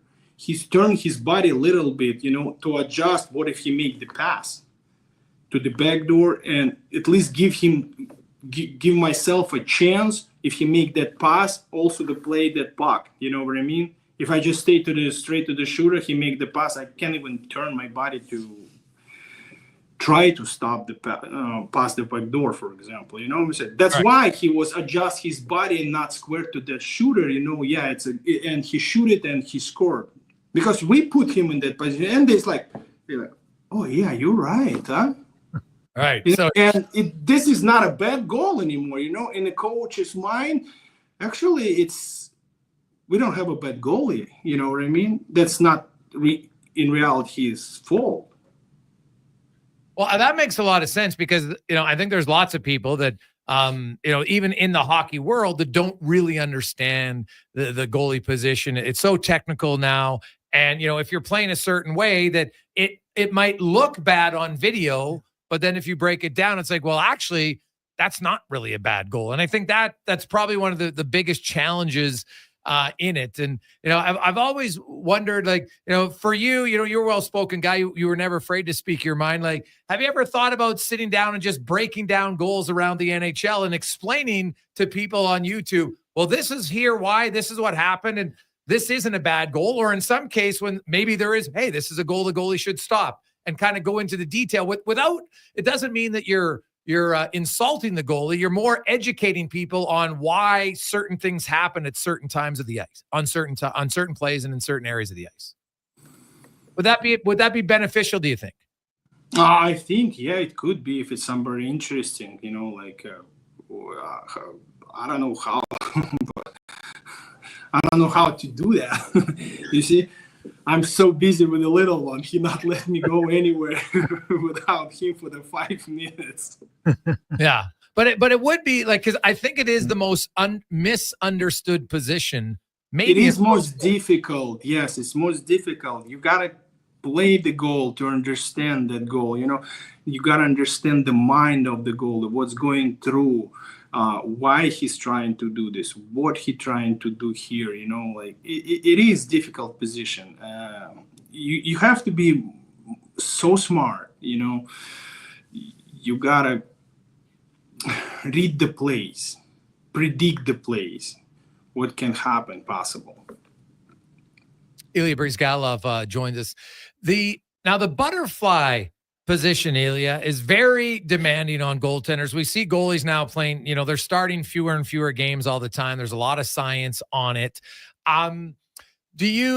Is there any change if you look at the goalie position now when you watch it? Like, is there any way goalies could be better? Like, is a hybrid better for them long-term health-wise just because of all the pressure that goes into the hips and constant being in a butterfly? Or is that's just the, I guess, the negative of playing that position? You're going to have to do it. Sorry, Jason. I just forget that there's two goalie coaches who make a huge impact on my career. The Francois Allard in Anaheim and Sean Burke. Yes. I think, goaltending it's like everything, we continue to develop as a humanity, our technologies continue to develop. Same as we do, same we develop too. Same as a goaltending, going to be forward, sticks, skates, equipment, everything, continue will grow, develop. Right now, yes, I think most of the goalies, in my opinion, and overuse the reverse VH. Sometimes they put themselves in trouble to get in reverse VH. You know what I'm talking about, right? Yeah. Yeah. When they put the and when the pucks go to back door, far side, they can recover quickly and get in front of the shooter square, because when you can stand on your feet out there by the post, right? It's not a threat. Puck in the corner is not that dangerous situation. Even puck somewhere like in the mid of the zone, in the like closer to the goal line. You know what I'm talking about. They already right in the reverse VH, and puck goes to the back door and they can push because they're already in reverse VH and backdoor goal. Said, yeah, it's a D supposed to cover that guy, right? But he's not. You probably can stand on your feet, and if puck goes back door, you can slide easily and bring the whole body. Ilya Bryzgalov joins. When you watch today's goalies, Ilya, we see, Vasilevsky, of course, in Tampa Bay is one of the best. Shesterkin, Connor Halley, but they all kind of have different styles, right? Like there's not one certain way to play the game. If you were coaching a young goalie today, how do you find out like what's the best? How did you know like what was the best style for you? How do you find that out as a goalie? You just identify first of all, the physical aspects. Second of all, identify his strong sides and develop. And also you work on the weaker sides. It's pretty easy. What was, if you look back in your career, what was your best skill set as a goalie? And what were the areas that you found that you had to work the hardest on to improve? My best is playing the puck.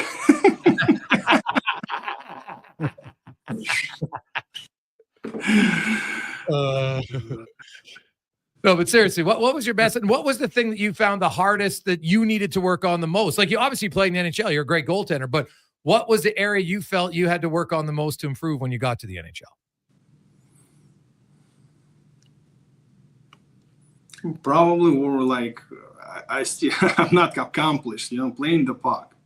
Yeah, because I was thanks my dad and my mom, I was built like as an athlete. I was flexible, strong, like with a good size, with a great athleticism, good reaction, all natural talents was there. And two coaches helped me develop, like Francois and like Sean Burke. But one thing I can achieve to playing the puck well, because like with this glove, like and stick, it's still so awkward for me. Like it's like, goddamn, you don't play the puck, just drop the glove and play it. Did you ever just want to say, can I just stay in the net and not have to play it? It's sometimes, most of the times, it's better that way, because when I go behind the net, it's usually could cost us trouble. Now, Rich was telling us, and we don't have to necessarily get into the details on it, but you and Ryan Suter, was he your favorite teammate to debate politics with? Ryan Suter, he likes to talk politics. Yeah, like 2 years ago, we saw each other at Madison, Wisconsin. He's big, like, we stepping on the wrong road right now, guys. I just think it's interesting, Briz, that you. It is very interesting. It's very deep, guys. If we go to politics right now, especially with all these new tariffs and like all that going on in the Europe, disaster. Briz, let me stop. Worldwide. It's not so much the details, but I just found it really interesting how much fun you guys, because when you guys had different perspectives, it was just fun to watch you debate, right? Like, so it's not so much the content of the politics, but it's interesting that you guys would be sitting down at Benihana or wherever it was you're having dinner, and you guys would be engaging in really deep, meaningful discussions about things that people really wouldn't think you'd be talking about around, a bunch of hockey players out for dinner, right? Yeah, obviously he have his very strong opinion, how he sees countries should develop and which way countries should move. Actually, it's not much I can disagree with him, because my views is similar, maybe more to the center than to the right. But there was fun discussions for the fun, you know what I mean? But our positions on the politics and the views is not that different. And sometimes I have to explain him about, he sees some news about the Russia, and because it's explained in a U.S. news, whatever channel you're watching, for example, Fox News or whatever going to be other channels, they don't give you the full perspective. They not give you the view from the Russian, for example, Russian standpoint, who grew up out there and live out there. You know what I mean? Well, Briz, what I liked about it, I just remember. And you explain him this, and he's like, "Oh, I didn't see it from that point of view." You know what I mean? That makes sense right now. Why they think it that way? Well, I think, Briz, what I thought was interesting when you interviewed Ryan at the All-Star game one year, and you asked him, when you mentioned the debates you had about politics, the smile across his face was huge. Like, you could tell that you guys had fun intellectually, challenging each other on things other than, the power play or the power play or other things. Yeah, I just found it really interesting that the connection that the two of you developed was because of your passion for talking at an intellectual level that very few players did. I just found that really interesting. It is. This is a big problem because it's very rarely you can have a deep conversation about something, whatever. It could be like the politics or some universe or some physics or chemistry. It's very rare who you can find a partner to discuss those topics in NHL. I think one of the most fun you and I had together was when we went out for dinner in Minneapolis when you were there for training camp that year. We must have spent 2 or 3 hours talking about this kind of stuff. And it really is fascinating to understand the perspective. Briz very much shares my views, but learning how it could be perceived from a totally different perspective is just fascinating and fun. And I think without getting into the details, I just wish we had more discussion, civil discussion in this day and age, so that we could, Hey, do you need a goalie coach in Edmonton? We can discuss. The fans, they definitely want a goalie coach change, Ilya. So you never know about that. Quickly now, late in your career, Edmonton was the only Canadian market you played in, and I know you were only here for a few months. What do you remember? Like, obviously the Oilers, that was kind of, during the tough years, that they'd been rebuilding and they didn't have an overly good team. They had some young, exciting players in Hall and Nugent Hopkins and Eberle, but they weren't necessarily the most stout defensive team at all. What do you remember about playing in Canada on that team? And was playing in Canada noticeably different at all for you than playing in your stops in the United States? It was different because most of the time there were snow. And barely we see the sun, especially when the coach was so upset, Dallas Eakins. He was so mad at us, and it was what was it called? It was Olympic break. It was in Sochi. He said, "Guys, I swear to God, you got to start practice 7 a.m. in the morning." That's right. You did have a 7 a.m. practice. 7 a.m. in the morning. Yes, we get to the rink at 6. It was absolutely dark. We get out, and it was like February, and we get out of the rink. It's still dark. Chris, tell the story, because I think it's really, to me, you're such a good quality guy, and I think sometimes you're misunderstood. But I think one of the moments that I remember most is, Anaheim brought you back after you'd been away from the game after the tryout in Minnesota. They didn't give you enough time to get ready for the season. I think they pushed you too hard, too fast, because the other goalie got injured. And I just found it really interesting what you did after that. Like, at the end of the day, you made it clear to me that your integrity and your character wouldn't allow you to do something very few athletes would do, which is take the money when you weren't able to earn it. Just tell us how that went. You went in and saw Bob, and what did you do? That is basically the situation,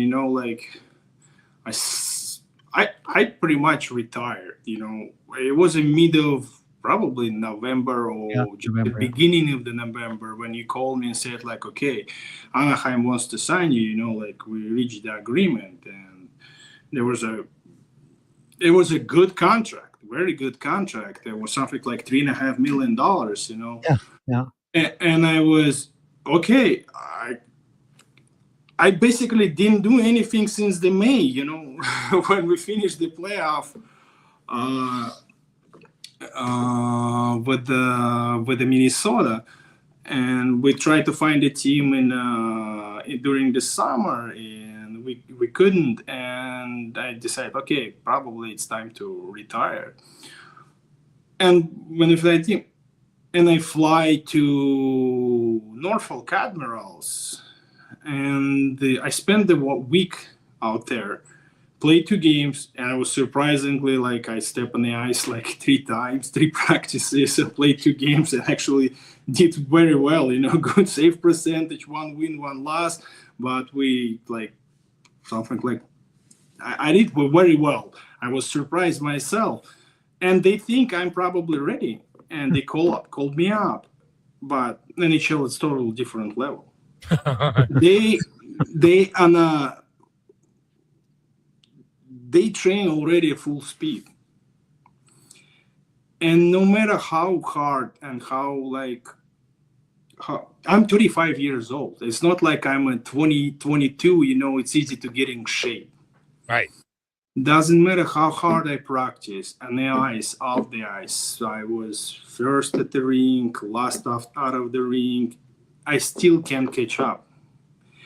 And that's what pissed me off, because you expecting from yourself the same level you used to play, but you can't do that.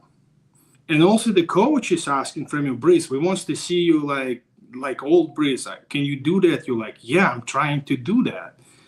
I want to help the team. I want to be...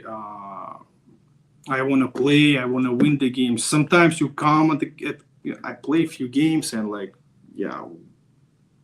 sometimes with the bright spots, you did well, but still, I couldn't get in the shape, the shape I needed.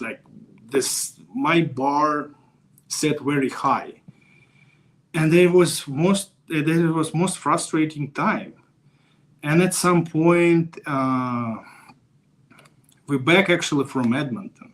Yeah, we're back from Edmonton, and was a flight delay because my airplane was broken. We're waiting for another one. When we get to the LA, there is no, what was it? Not security, who check the passport. Oh, no, no passport. Customs. We're waiting in the planes for an hour and a half, and I'm like, oh my God, I hate hockey. I'm here not playing. I can't get myself in shape. And my family in Philadelphia, I miss them so badly. And as soon as I get a hotel, just probably 3 hours later, around 10, David McNabb called me and said, Bryz, Bob Murray wants to talk to you. I'm like, okay, I'll be there shortly. I get to the rink. He said, Bryz, we understand you have a difficult time. We got to send you to the farm team to get in shape, and it's get in shape and come back later. And I knew, in my heart, I couldn't be same and that I was. And we just decide, like, I talked to the Rich, said, like, Rich, I'm not going to the farm team. Yeah. Doesn't matter. It's a good contract. I just walk away from this money because it's not money what brings me the joy. The game brings me the joy, and as the game starts, brings you the desire. It's better to stop. And I knew I can't be myself anymore. Just simple as that. Train is gone. Why I should butcher the team, myself, and first of all my family to be away from. And I think, Briz, it's because of the money. No, it's not worth it. Money doesn't worth it. Well, I think, Briz, we hear so much about greedy athletes now. I just think it's kind of refreshing. I remember when you told me you were going home because you missed your family. It's kind of compelling when you miss your family as much as you did. And it's kind of, to me, the purity of the way you approach the game and your compassion and your commitment and your sort of your equitable way of you look at things fairly. I just think the fact that you could walk into a general manager and say, honestly, guys, I can't do it anymore and I can't take your money. I'm going home to be with the kids and with my wife, Zhenya. I think that, to me, it indicates why you found happiness in your life, because you put family first. And the more of us that do that, I think we'll be better off. Never chase the money. It's never going to make you happy. No. Like you said. Family is the most important. Yeah, your wife, your kids, your grandchildren. It's because, like, when you start chasing the money, you will never get it. Ilya, thanks so much, man, for joining us. We really appreciate it. Great insight into the goalie position and lots of other things. And as always, it's good to talk to you, and continued success. Hopefully your son keeps you on your toes. And maybe Jason will talk to the general manager, Stan Bowen, when he sees them this week and mention the goalie coach. Are you putting your name in? Do you want to be a goalie coach? Why not? No, I'm serious. Okay, Rich, thank you very much. Glad to see you. Thank you, Jason, for having me on your show, guys. Thank you very much. Take care, Briz. Awesome. Have a great day. That's Ilya Bryzgalov. Hey, why not? Why not? You never know. I like it was very interesting what he said about certain goalie coaches are going to have more say than others, seniority in different times and stuff like that. And goalie coaches have an impact, and it's a relationship. Nobody spends more time with the goalie than the goalie coach. No, it's really true. It's one of the rare positions they can have a huge impact because they're there so much. But what's really interesting is what Briz said. So few of them know the defensemen are poorly positioned in the front of the net. They know that they're preventing the goalie from doing his job. In Philadelphia, many of them knew that the block preventing Briz from seeing the puck was impeding his ability to help them win. And yet it took 2 years before someone with a little more street cred comes in and says, in Chris Pronger, hey, you should probably let this guy see the puck. He's pretty good. By that time, he'd worn out his welcome, and those guys had lost dozens and dozens of games because they weren't talking to each other. It's bizarre, really. Rich, as always, another great edition of the Business of Sports. We will chat with you next Wednesday, and good luck. Good luck with Mason Appleton. Okay, thanks. They sure set the bar high for us, which is great. That's Rich Winter joins us every Wednesday in the Business of Sport. Let's get to Connor Halley in a Sports 1440 update brought to you by Legacy Heating and Cooling. They are hiring right now. They're hiring HVAC installers and plumbers. You get RSP matching, tuition reimbursement, competitive wages, and even a hiring bonus for the right candidates. Apply today at legacyheating.ca. This is a Sports 1440 update. 5 games on the ice tonight in the NHL. Just about to get going. You got 30 minutes. Sabres, Rangers, Blackhawks, Sens. At 8 o'clock, the Maple Leafs taking on the Vegas Golden Knights. Also the Ducks, Canucks, and the Kings. And St. Louis Blues in the association. Trailblazers head to Boston. Hornets host the Timberwolves. Heat taking on the Cavs with the Mavs, Bucks. Grizz, Thunder, and the Pistons in LA to meet the Clippers. In town tonight, the Oil Kings in action. They'll host the Wheat Kings. That gets going at 7 o'clock down at Rogers Place. In the AJ, the Warriors taking on the Bobcats at 7. And in the PWHL, just about to get going, is Boston takes on New York. Coming up in hour 4 of the Jason Gregor Show, we'll be joined by Mark Spector of Rogers Sportsnet and Ryan Holt, voice of the Bakersfield Condors. I'm Connor Halley. This has been a Sports 1440 update. Sports 1440 in West Edmonton Mall and Wetaskiwin. CKJR is a Stingray radio station. Download the free radio player app and listen wherever you go.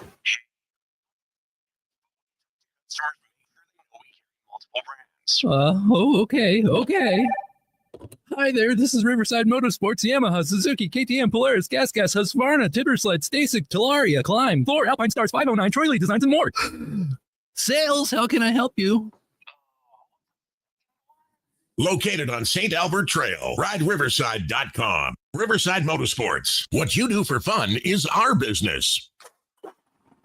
It's getting free all season long. Can you believe it?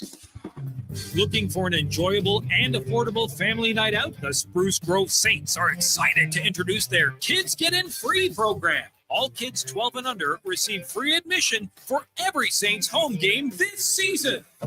Bring the entire family for action-packed junior hockey at a fraction of the cost. For more information, check out sgsaints.ca. Are you tired of waking up tired? Are you tossing and turning all night and stiff and sore the next morning? If your sleep is suffering, it's time to visit the Brick Mattress Store. Their sleep experts will help you find the right support for a restful night's sleep. Back sleeper, side sleeper, hot or cold, there is a perfect mattress for you. Plus, with next day delivery, your best night's sleep could be tomorrow. Check out the Brick Mattress Store locations in Spruce Grove, South Edmonton, St. Albert, and Leduc, and start waking up refreshed. Introducing the new McSpicy from McDonald's. It looks like a regular chicken sandwich, but it's actually a spicy chicken sandwich. McSpicy. Consider yourself warned. Limited time only. At participating McDonald's in Canada. Legacy Heating and Cooling offers no payments and no interest for 1 year on your new furnace. So, when you wake up to no heat, Call Legacy. Call Legacy. if you need it immediately with no overtime rates, if you need it immediately and want to combo it with AC, Call Legacy. Call Legacy. no payments and no interest for 1 year on your new furnace. It could only be Legacy Heating and Cooling. The Alzheimer's Face-Off presented by Christensen Communities Limited hits the ice April 25th to 27th. This Edmonton-based tournament pairs hockey fans with some of their favorites from the NHL Alumni Association for a fun-filled weekend featuring a champions luncheon and tournament. Teams are already fundraising in the community, enabling the Alzheimer's Society of Alberta and Northwest Territories to continue providing help for today through free education programs and support services, and hope for tomorrow through research. For more information or to learn how you can get involved, visit alzheimersfaceoff.ca. Legacy Heating and Cooling jingle auditions take one for Gene Principe. Are you ready, Gene? Ready? I'm not just here to make a thermo a couple of bucks. I'd never just microphone it in. Take one. Call Legacy. Call Legacy. Nice. Boom! I'm a musical genius. Legacy's going to love this for furnace season. I couldn't love it more. With no payments and no interest for 1 year. Are you always like this? Yep, unlike a furnace, I have no filter. Legacy Heating and Cooling. At Papa John's, you get your everyday favorites for just $9.99 each when you order 2 or more items from the Papa Pairings menu. When you order more, you save more.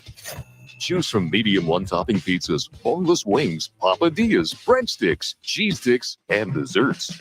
It's easy to order all your favorites when they're just $9.99 each.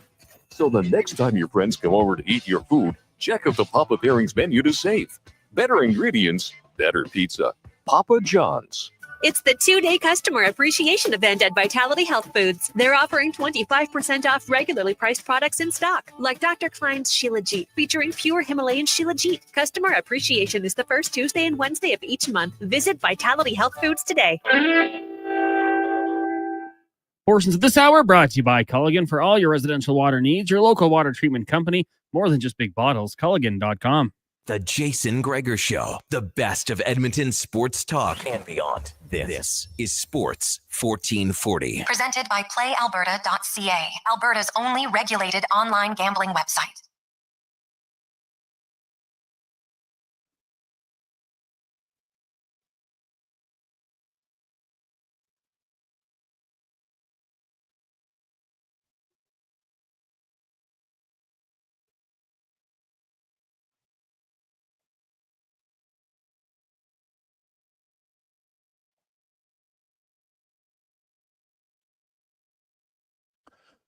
5:10. Welcome back, Jason Gregor, Connor Halley. A little bit late, but hey, I had to keep the Briz going a little bit longer. Always an interesting perspective having Ilya Bryzgalov.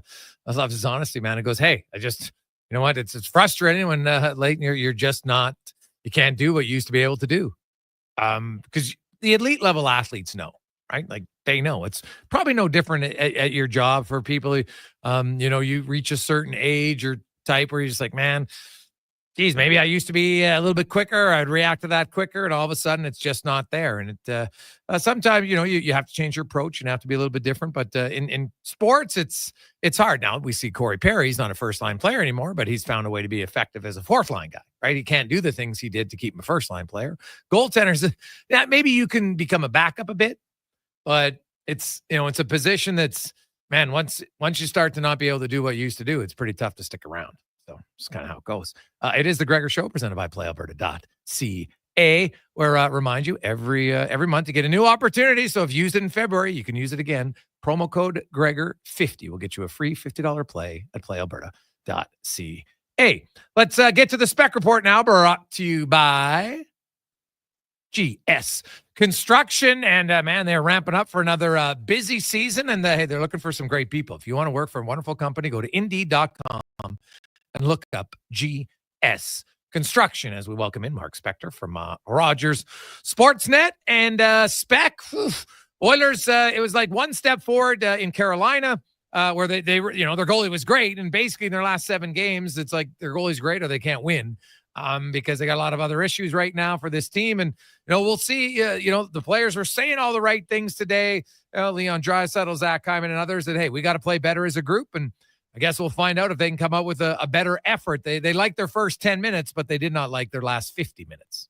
Yeah, the whole game has to be better defensively. I think we saw a team last year that, like, the sad thing about hockey, Jason, is the higher level at which hockey is played, the less goals are scored, right?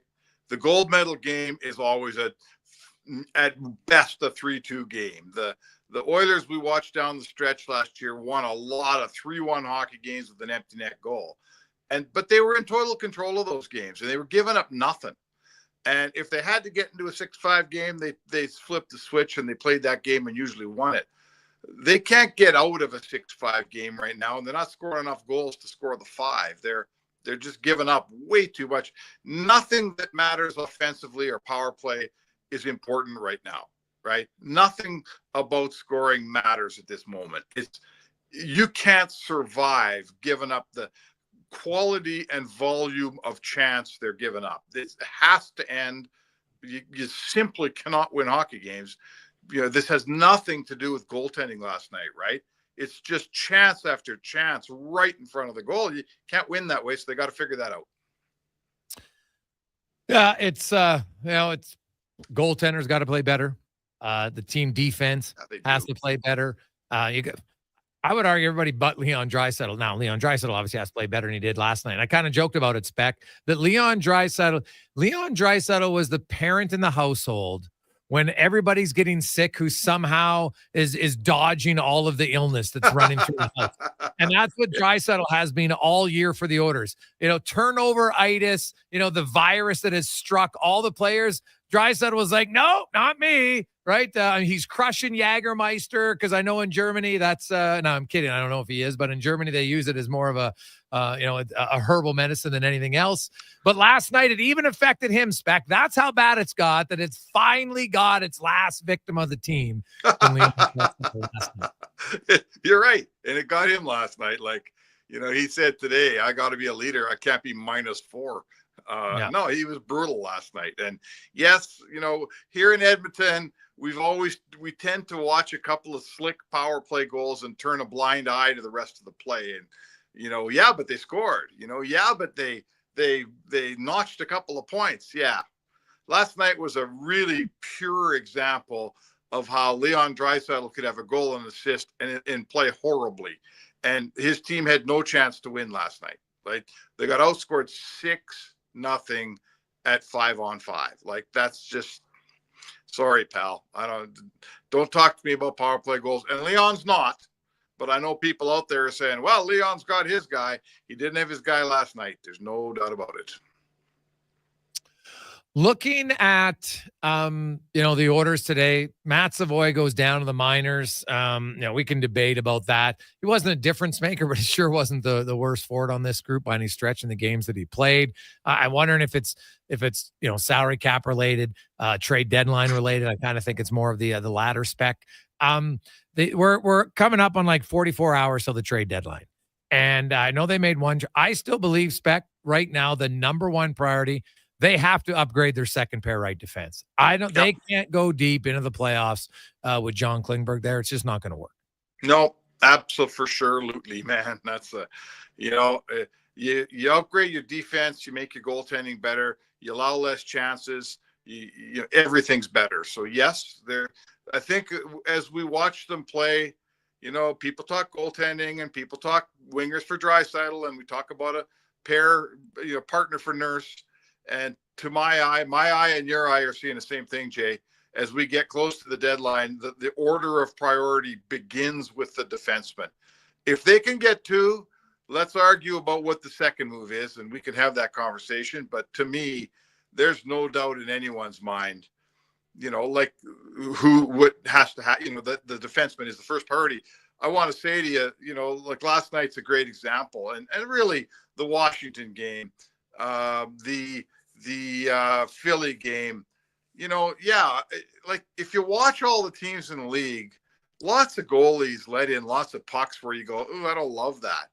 But to me, the difference is like last night, Pickard lets in an awful goal. The second goal, right? Was it the second one?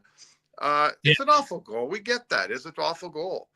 But there's 5 other pucks that go in that are not awful goals. And that's what you got to focus on. In a 6-1 game, I can't believe people come out the other end and say, oh, the goalie. Like, it's so not. Obviously, the goalie, it could have been 5-1 if he'd have been better. But it's all about chances. And you are right. Nurse needs a partner. The guy's played with everybody all the time. They're breaking in Klingberg. Klingberg's not good enough in that spot to win with. They need a better guy. They need a guy that can defend.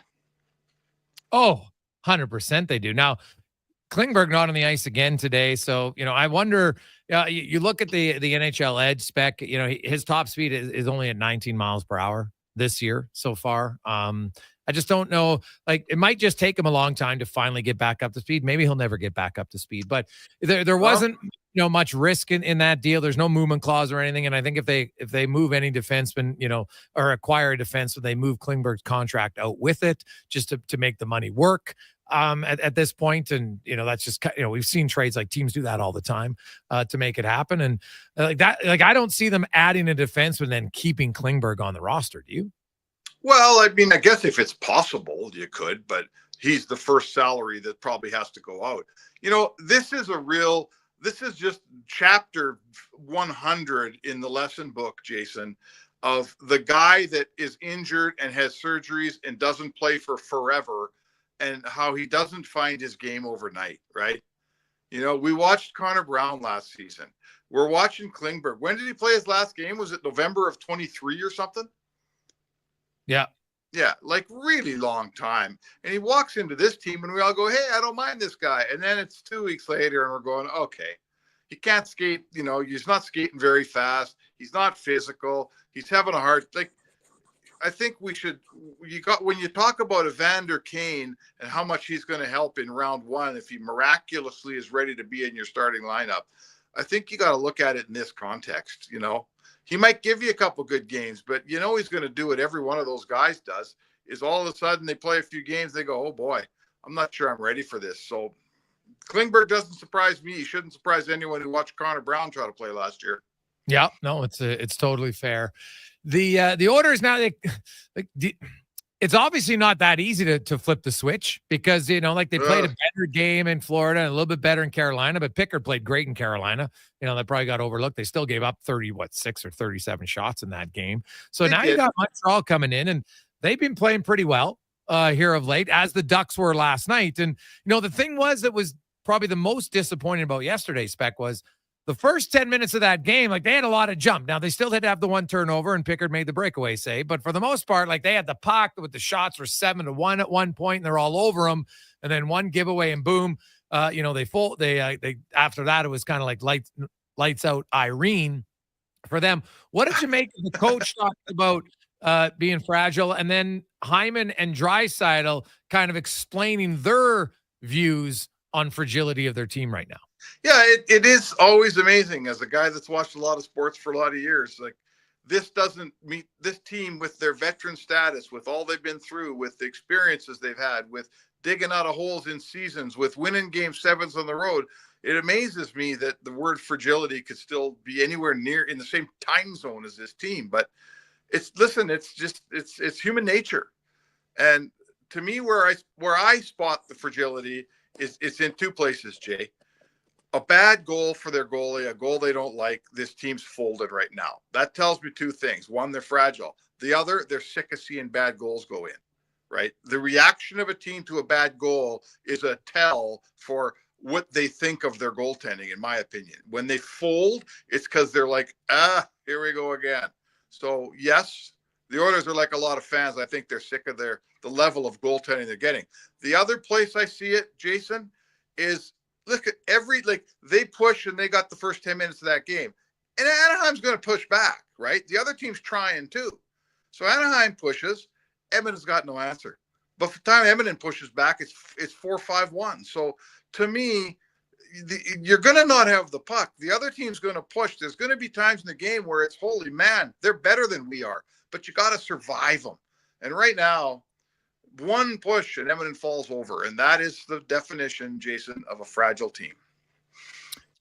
Spec for fun before we chat tomorrow, which will then be under 24 hours. Do the Oilers make another trade, or are they waiting until Friday?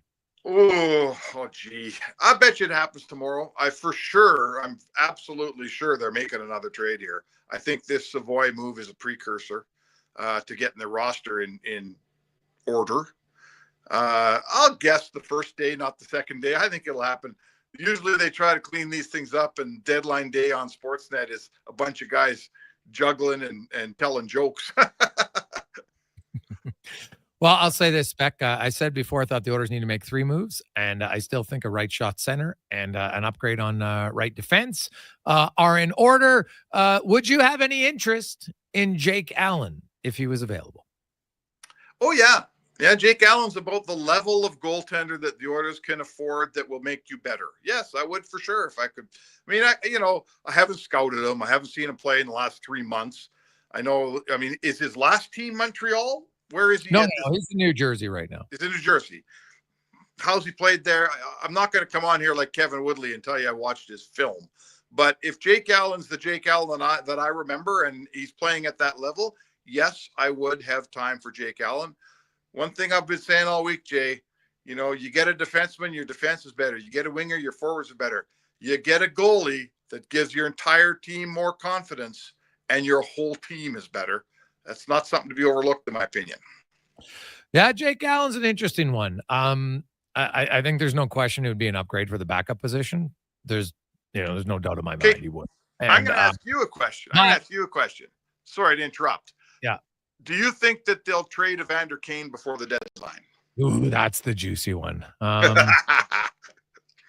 going to say no because I think it'd be difficult. I don't know how much trade value he has. He obviously has there's limited places for him to go. It doesn't mean it's impossible, but it is funny, Spec, by moving Savoy, Kane is now technically out of LTIR, right? Yeah. So he's on LTIR, but the Oilers aren't in LTIR, and that could play a factor for sure.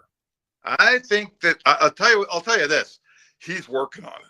And we have seen trades. Like, remember this, everybody. Evander Kane's going to – I personally don't think – this isn't a shot at Evander by any means. I personally don't think the player is going to help you much in the playoffs. I really don't think so.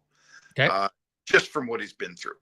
But you do get a player next year in a contract year who's shown to be a pretty good player, who wants to get another contract in this league, who's useful. The guys that the GMs have traded like Nathan Hortons, who are never going to play again, right? They trade dead cap all the time. I don't see why. I'm not saying it's easy, Jay, but I think you could trade. This is, to me, not dead cap space. This is live cap space. A player help your team next year. You should be able to move them. Yeah, well, he does bring an element that not a lot of players in the league do. He's a skilled scorer who's physical, and there's just not a lot of those. So some would argue maybe they shouldn't trade him. We shall see. Yep. But, there is the baggage factor, and you can't overlook that. Spec, have yourself a great night. Okay, see you, Jake. That's Mark Spector, the Spec Report. When we come back, Ryan Holt will join us. We'll get an update down on the farm in Bakersfield next on the Gregor Show, presented by PlayAlberta.ca. Alberta has hundreds of casino games right at your fingertips. Join thousands discovering why Fortune Coin is one of Alberta's most popular games. Fill your reels with golden coins, multiply your prizes up to 6 times, and turn good spins into legendary ones. Land the Fortune Coin symbol to win cash, trigger the jackpot, launch the free spins bonus, and watch as the dragon takes over your screen. New players get 100 free spins only on PlayAlberta.ca. Claim your offer today.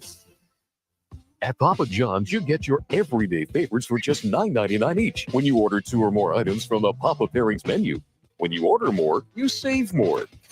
Choose from medium one-topping pizzas, boneless wings, papadillas, breadsticks, cheese sticks, and desserts. It's easy to order all your favorites when they're just $9.99 each. So the next time your friends come over to eat your food, check out the Papa Pairings menu to save. Better ingredients, better pizza. Papa John's. There's an old saying that goes, many hands make light work. We believe that at GS Construction. So what does it mean? It means a task is easier to complete when many people work together. It also means that GS Construction is preparing for the start of the 2025 season and is hiring. Currently, we're on the lookout for top men and pipe layers. So if you're one of those skilled pros who know how to do your job safely and efficiently, we're interested. Come join a team that's as solid as the infrastructure we build and maintain. Visit gsconstruction.ca today.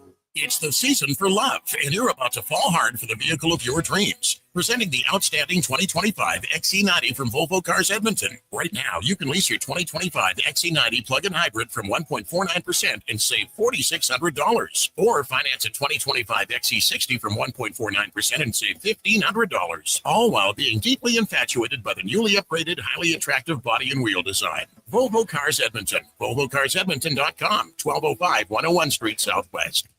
Dang. Last season, you bought new clubs to fix your game. You spent the entire season trying to learn how to hit with your magic clubs. And guess what? Dang. They didn't help your game. Now you're convinced it's your swing, but it really is your clubs. Even though you were told the ones you bought were the best ever made, if they were, you would have gotten better. Every day at Fitted Golf, we continue to prove the right clubs make all the difference in the world.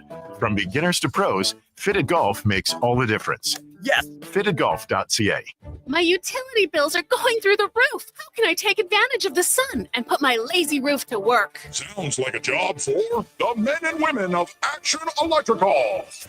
Energy team reporting. When you're ready to make your home or business more efficient, Action Electrical has the power to install solar panel systems and EV chargers. Facing an electrical menace? Call on the men and women of Action. Operating throughout Alberta with supercharged skills and strong family values. ActionElectrical.net.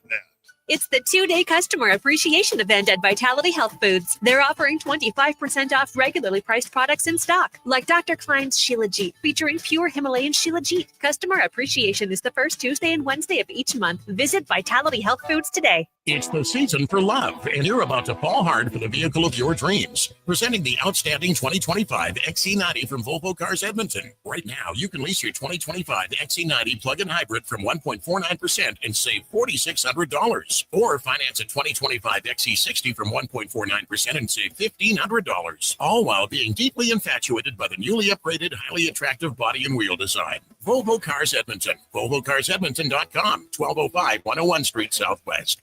Explore Internet just got 10 times faster. 5G Ultra brings incredible speeds to homes in rural and small town Canada. Upgrade today at xplore.ca. Portions of this hour brought to you by Japa Machinery. Did you know that Japa offers in-house and on-site service? Rain or shine, Japa's service department is here for you. Get a quote now at japamachinery.com. The Jason Gregor Show, the best of Edmonton sports talk and beyond. This is Sports 1440. Presented by PlayAlberta.ca, Alberta's only regulated online gambling website.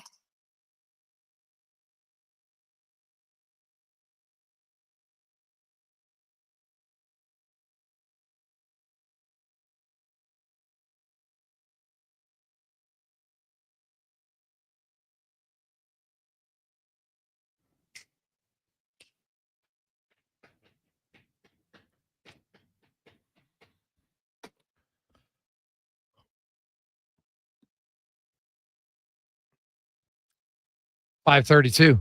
Jason Gregor, Connor Halley, Sports 1440. Oilers Nation, YouTube, Facebook, and X. Hope you are having yourselves an awesome, awesome Wednesday. And then, of course, into the evening, Wing Wednesday somewhere, I would think. So enjoy that day off for the Oilers. Of course, the big trade today involved the Tampa Bay Lightning. They give up a first in 2026, a first in 2027, a second in 2025. Mikey Esimont to Seattle for Yanni Gord and Oliver Bjorkstrand, as well as they get a fifth rounder in return. So for a team that didn't have a ton of depth past their top five forwards, they just get two pretty good players. Gord's, of course, pen and UFA. Bjorkstrand has one more year.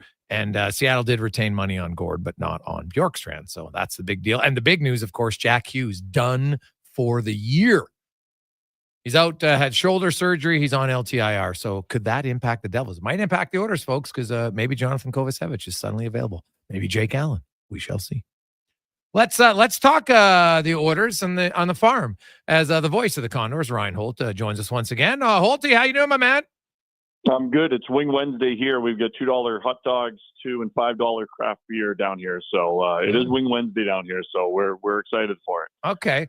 Kind of give me. We're always interested. Matt Savoy, of course, is going to join them. So that's a huge boost for your team down in the.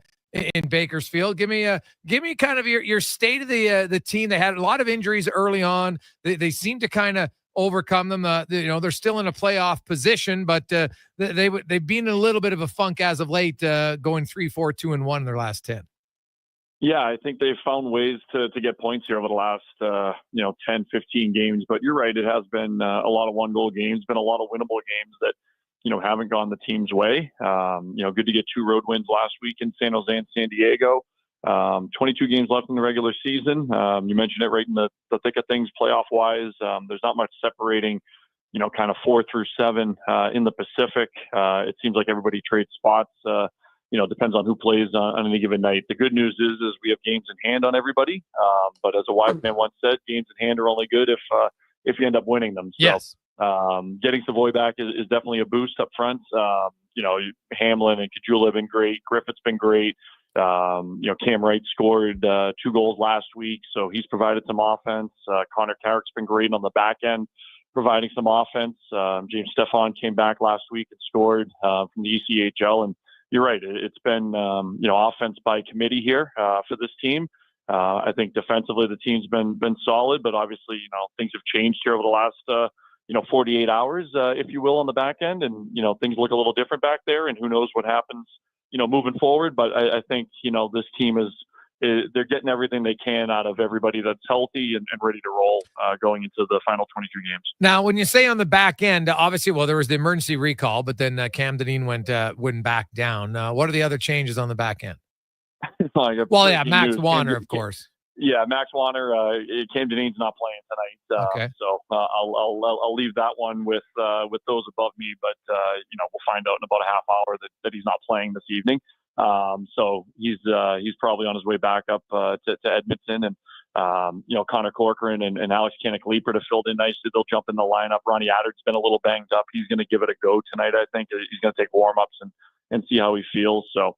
We're devoid of a left-handed shot defenseman right now. There's nobody really in Fort Wayne that fits that bill, and there's nobody here in Bakersfield that fits that bill with Dineen gone. So it'll be a heavy workload for guys like Carrick and Phil Kemp and Josh Brown, and they've done an admirable job, I think, on the back end. Obviously now losing the only prospect in Max Warner, but good for the organization as well too that. Developing a guy like Max to, be a trade piece to help the big club. And that's something that Colin Chalk talked in his media this morning about is developing players that, one can either help the Oilers in Edmonton or help them win in other ways. And that's by, being a trade piece. And, that's what Max ended up being here over the last day or so. And credit to him, saw him this yesterday morning and, he's excited about another opportunity. A little bit of a whirlwind for him, but a little bit of a different makeup back there and no left shots, but they'll figure it out. Now, looking at, is Matt Savoy expected to play tonight or no? We'll get there in time. No, he'll get there. He'll get here tomorrow. Okay. So he'll play for the weekend. So yeah, that's a huge boost with Hamlin and Kajula. It resets the batting order a little bit. Ryan's been centering that second line with Griffith, and Noah Phillips been centering a line as well too. And the team needs some guys to get going. Guys like Jacob Perreault.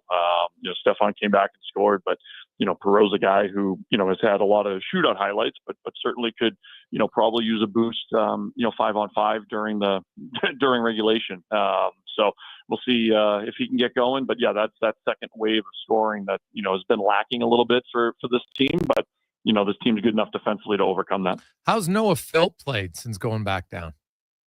I think good. I think, it's a situation now, again, with Ryan, you have three, very good centermen.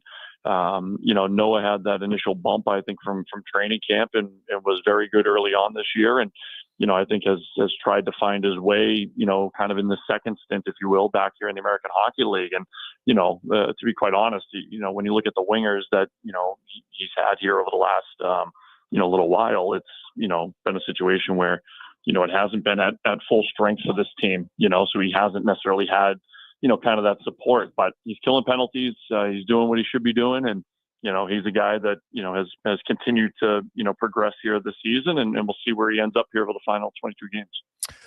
Ryan Holt joins us talking Bakersfield Condors. When the new addition coming over from Boston, obviously he's a former first round pick, and, there's potential there. He was an NHLer for 4 seasons, right? In Max Jones. Where do you see him slotting in? And obviously we'll add some size to the team, no question, but where do you see him fitting in? And any chance he gets on the penalty kill? I would imagine he'd be, a top 6 guy, a guy that, will go, kind of on that, on that left wing side, and a guy that, can certainly provide some offense for this team. We saw him a bit in San Diego with the Gulls, back early on in his tenure. And, another Anaheim first round pick. We've had 3 of them this year.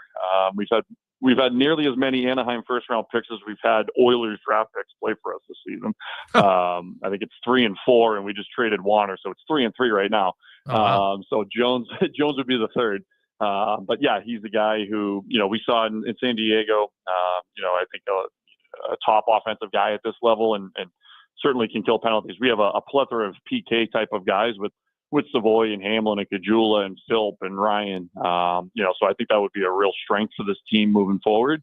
And he's a guy who can certainly help a power play, which could use a boost, and really hasn't replaced, Lane Peterson, if you will, from his long-term injury.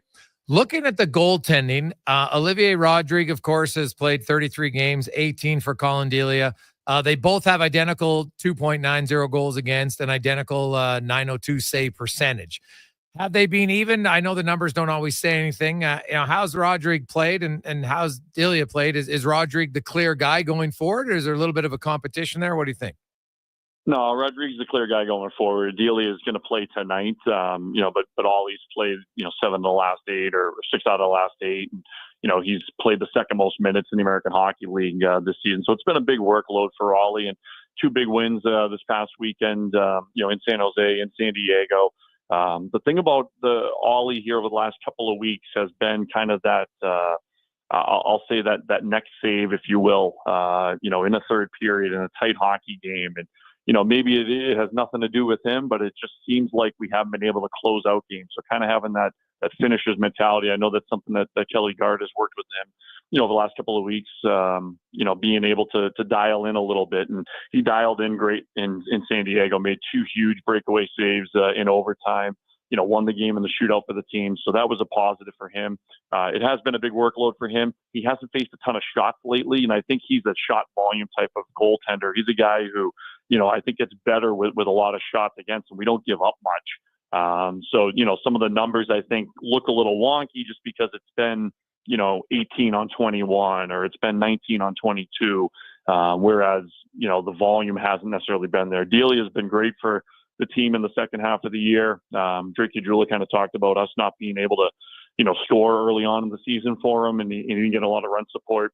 He's getting that a little bit now here in the second half. The results have been better, and, he's been a steady veteran netminder for the team. Ryan, one last one. Where's Petrov and health-wise? How's he? Yeah, so I think Matvey's close. I think I talked with Colin Chalk this morning, and, he's probably 50-50 to play for the weekend, so that's a positive sign. Him and D'Amato have been, kind of banged up here over the last couple of weeks, and, those are two key energy guys for us. Matvey, when he's going, has been very good this year, but the injuries have kind of derailed him a little bit, and that's unfortunate.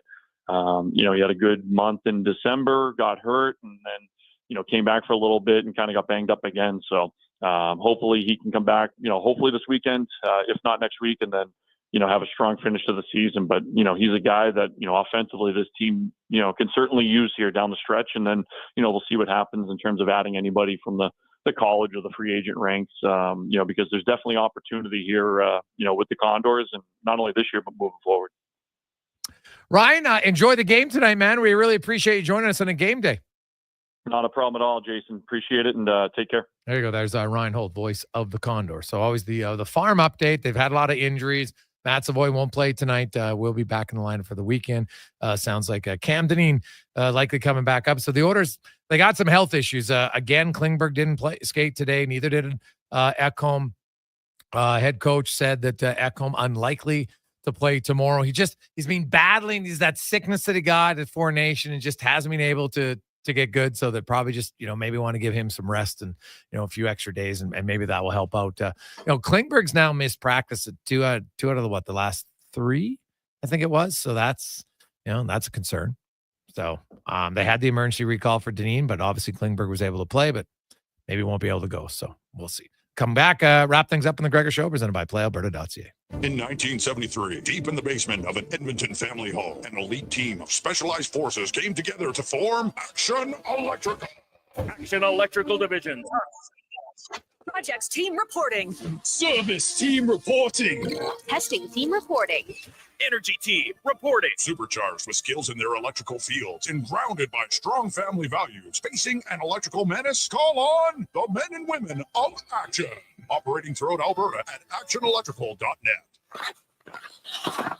It's the best time of the year, championship season. In the Junior Prospects Hockey League, the quest to claim the Prospects Cup begins with 4 divisions from across Western Canada taking aim. The Hockey Super League's run to the HSL Championship will feature 105 teams battling it out in 4 communities throughout Alberta. And the Female Super League, in its inaugural season, will see teams compete for playoff supremacy. To catch all the championship action, head to silentice.com for league playoff schedules. It's the 2-day customer appreciation event at Vitality Health Foods. They're offering 25% off regularly priced products in stock, like Dr. Klein's Shilajit, featuring pure Himalayan Shilajit. Customer appreciation is the first Tuesday and Wednesday of each month. Visit Vitality Health Foods today. This is going to make you hungry. Booster Juice just dropped new guacamole and black bean grilled fresh options. What the guac? Yeah, a guacamole black bean wrap, guacamole chicken panini, and an egg and chipotle black bean wrap. What a trio! Holy guacamole! Bye-bye, boring as bread sandwiches. Guac, yeah! New flavors, new cravings. Avocado up to wraps and paninis from Booster Juice. Canadian-born blending since 1999. Download the Booster Rewards app and order one today. Need a solid foundation without the fuss? Richard and Kalina at DCL Pile Driving have your back. Locally owned, they offer straight, driven piles. No screwing around. Serving all of Alberta. DCL Pile Driving gets your foundation ready in hours with minimal ground disturbance. Perfect for tight spaces, whether it's for a deck, grain bins, or RTMs. Tell them the radio sent you and receive a special discounted rate. Call or text 587-322-PILE. DCL Pile Driving. Don't get screwed. Get piles driven. Looking for the perfect spot to unwind? Check out The Ridge Social Eatery, St. Albert. The Ridge is a locally owned, upscale neighborhood restaurant offering unbeatable daily features. Open daily at 11:30. Craving something late? Check out their new late-night menu from 8 till close. Enjoy brunch at The Ridge Saturdays, Sundays, and holidays until 2 p.m. Plus, there's open mic night every first Wednesday of the month and live music select Saturdays. Welcoming atmosphere, friendly staff, good times. For more, visit theridgestantalbert.com or social media. Hey, it's Andrew Walker, host of the Cross Mitsubishi pregame show, which you can check out before all the games this season. A big thank you to Cross Mitsubishi for their support. We are Sports 1440, Edmonton sports leader. I'm Rick Showers from Noble RV, and over the years, I've noticed something. New RV stores tend to treat the used RV customer as kind of a second-class citizen, not as important as the customer buying new. Heck, that even extends to the way they treat the used RV staff. And I ought to know. You learned the business in the used department at a new RV store, right, Rick? That's right, Bob. But I always loved used RVs. They're all one of a kind. I drove a used car as well. Used is always a better value than new. Come to think of it, I drive a used truck now. Sounds like buying used means getting the most value for every dollar spent. That's it exactly, Bob. A new RV is worth a lot less the second you roll it off the lot. Our customers benefit from that correction in value, which makes them smarter. So we treat you like a VIP because every customer and every staff member knows our used RVs are better than new. And that's no bull. NoBullRV.ca.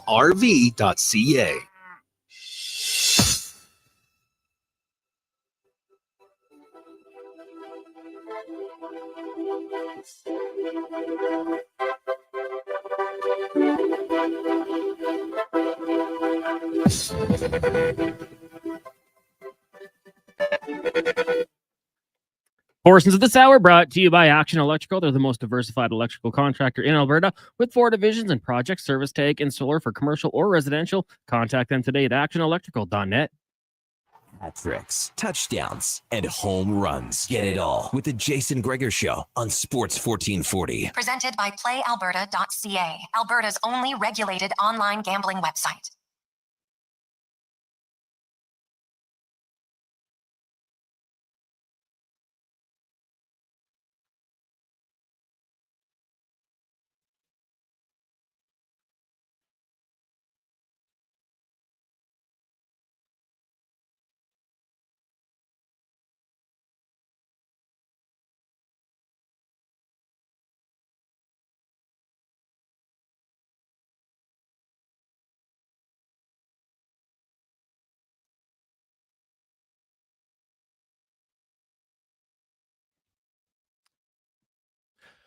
$5:49. Welcome back, Gregor Halley. Declan Kruger running. I think I just found out from Deck Connor that this soccer season ended.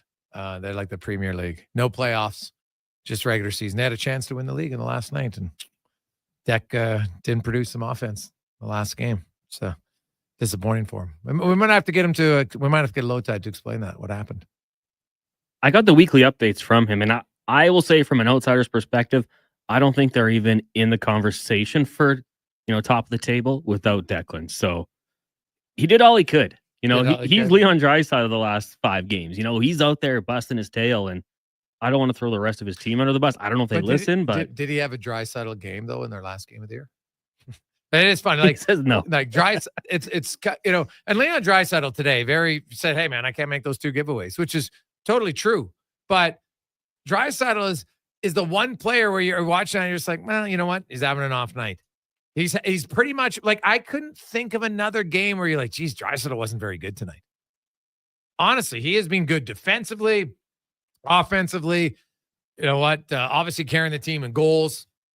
Like I hadn't calculated the other day, but I got to look. I'm curious amongst order forwards outside of McDavid and Hyman, and you look at like how many of them in their bottom 6, like Draisaitl's got to have more goals than all of them combined, I think.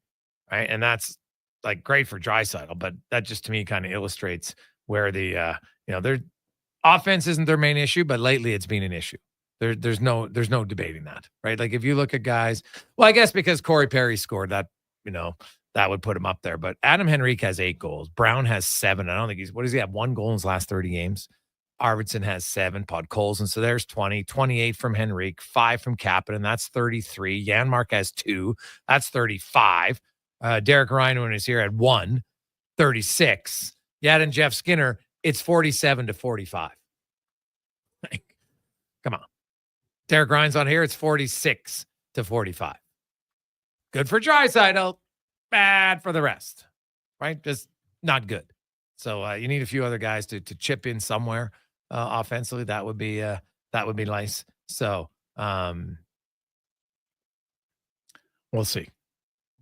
Now, looking at the Game tomorrow. Oilers taking on the Montreal Canadiens. They were already skating here in Edmonton today, actually. So the Habs come in. They're a team that's been fairly competitive as of late. The Oilers can't, like, to think that it's Montreal, they're not in a playoff spot.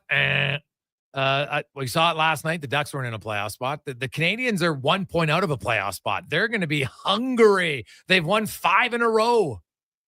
This is not an easy game tomorrow night for the Edmonton Oilers taking on the Montreal Canadiens. And, that's probably a good thing. The Oilers, you got to be sharp. You got to be ready to go. They got to get going here. So, because, they're not, this stint doesn't cost them. And I know, hey, once the playoffs, everything restarts, but it could cost them home ice again. And that's a problem because they're 4 points back of Vegas. And Vegas has a game in hand, which they are using tonight when they host the Maple Leafs. So one of the few times Oilers fans are maybe cheering for the Leafs. But, Edmonton's got to get going here. And sooner than later. You can't just expect them to flip a switch. So on behalf of Connor Halley, Declan Kruger, I'm Jason Gregor. Have yourself a lovely Wednesday evening. Let's get to the Con Man and a Sports 1440 update brought to you by your Alberta GMC dealers. Truck month is on now at GMC. You can get a $5,000 cash purchase credit on a 2025 Sierra HD. See more at gmccanada.ca. Good night.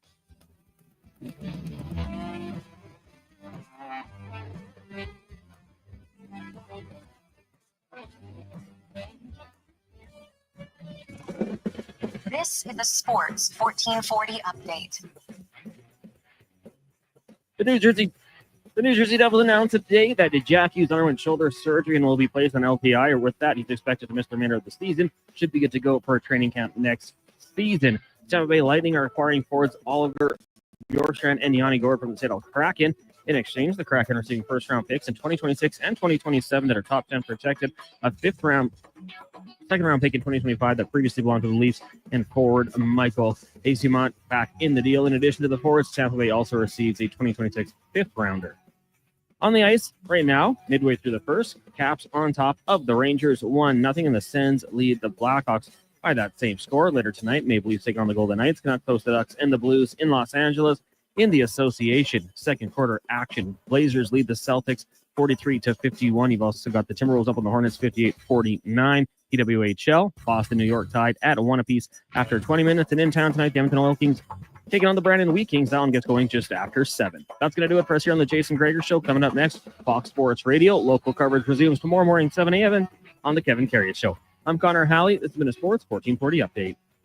Sports 1440, a Stingray radio station broadcasting on Treaty 6 territory. Download the free iHeartRadio app and listen to CKJR wherever you go.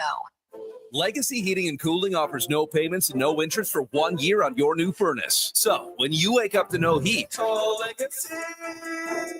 Call Legacy. If you need it immediately with no overtime rates,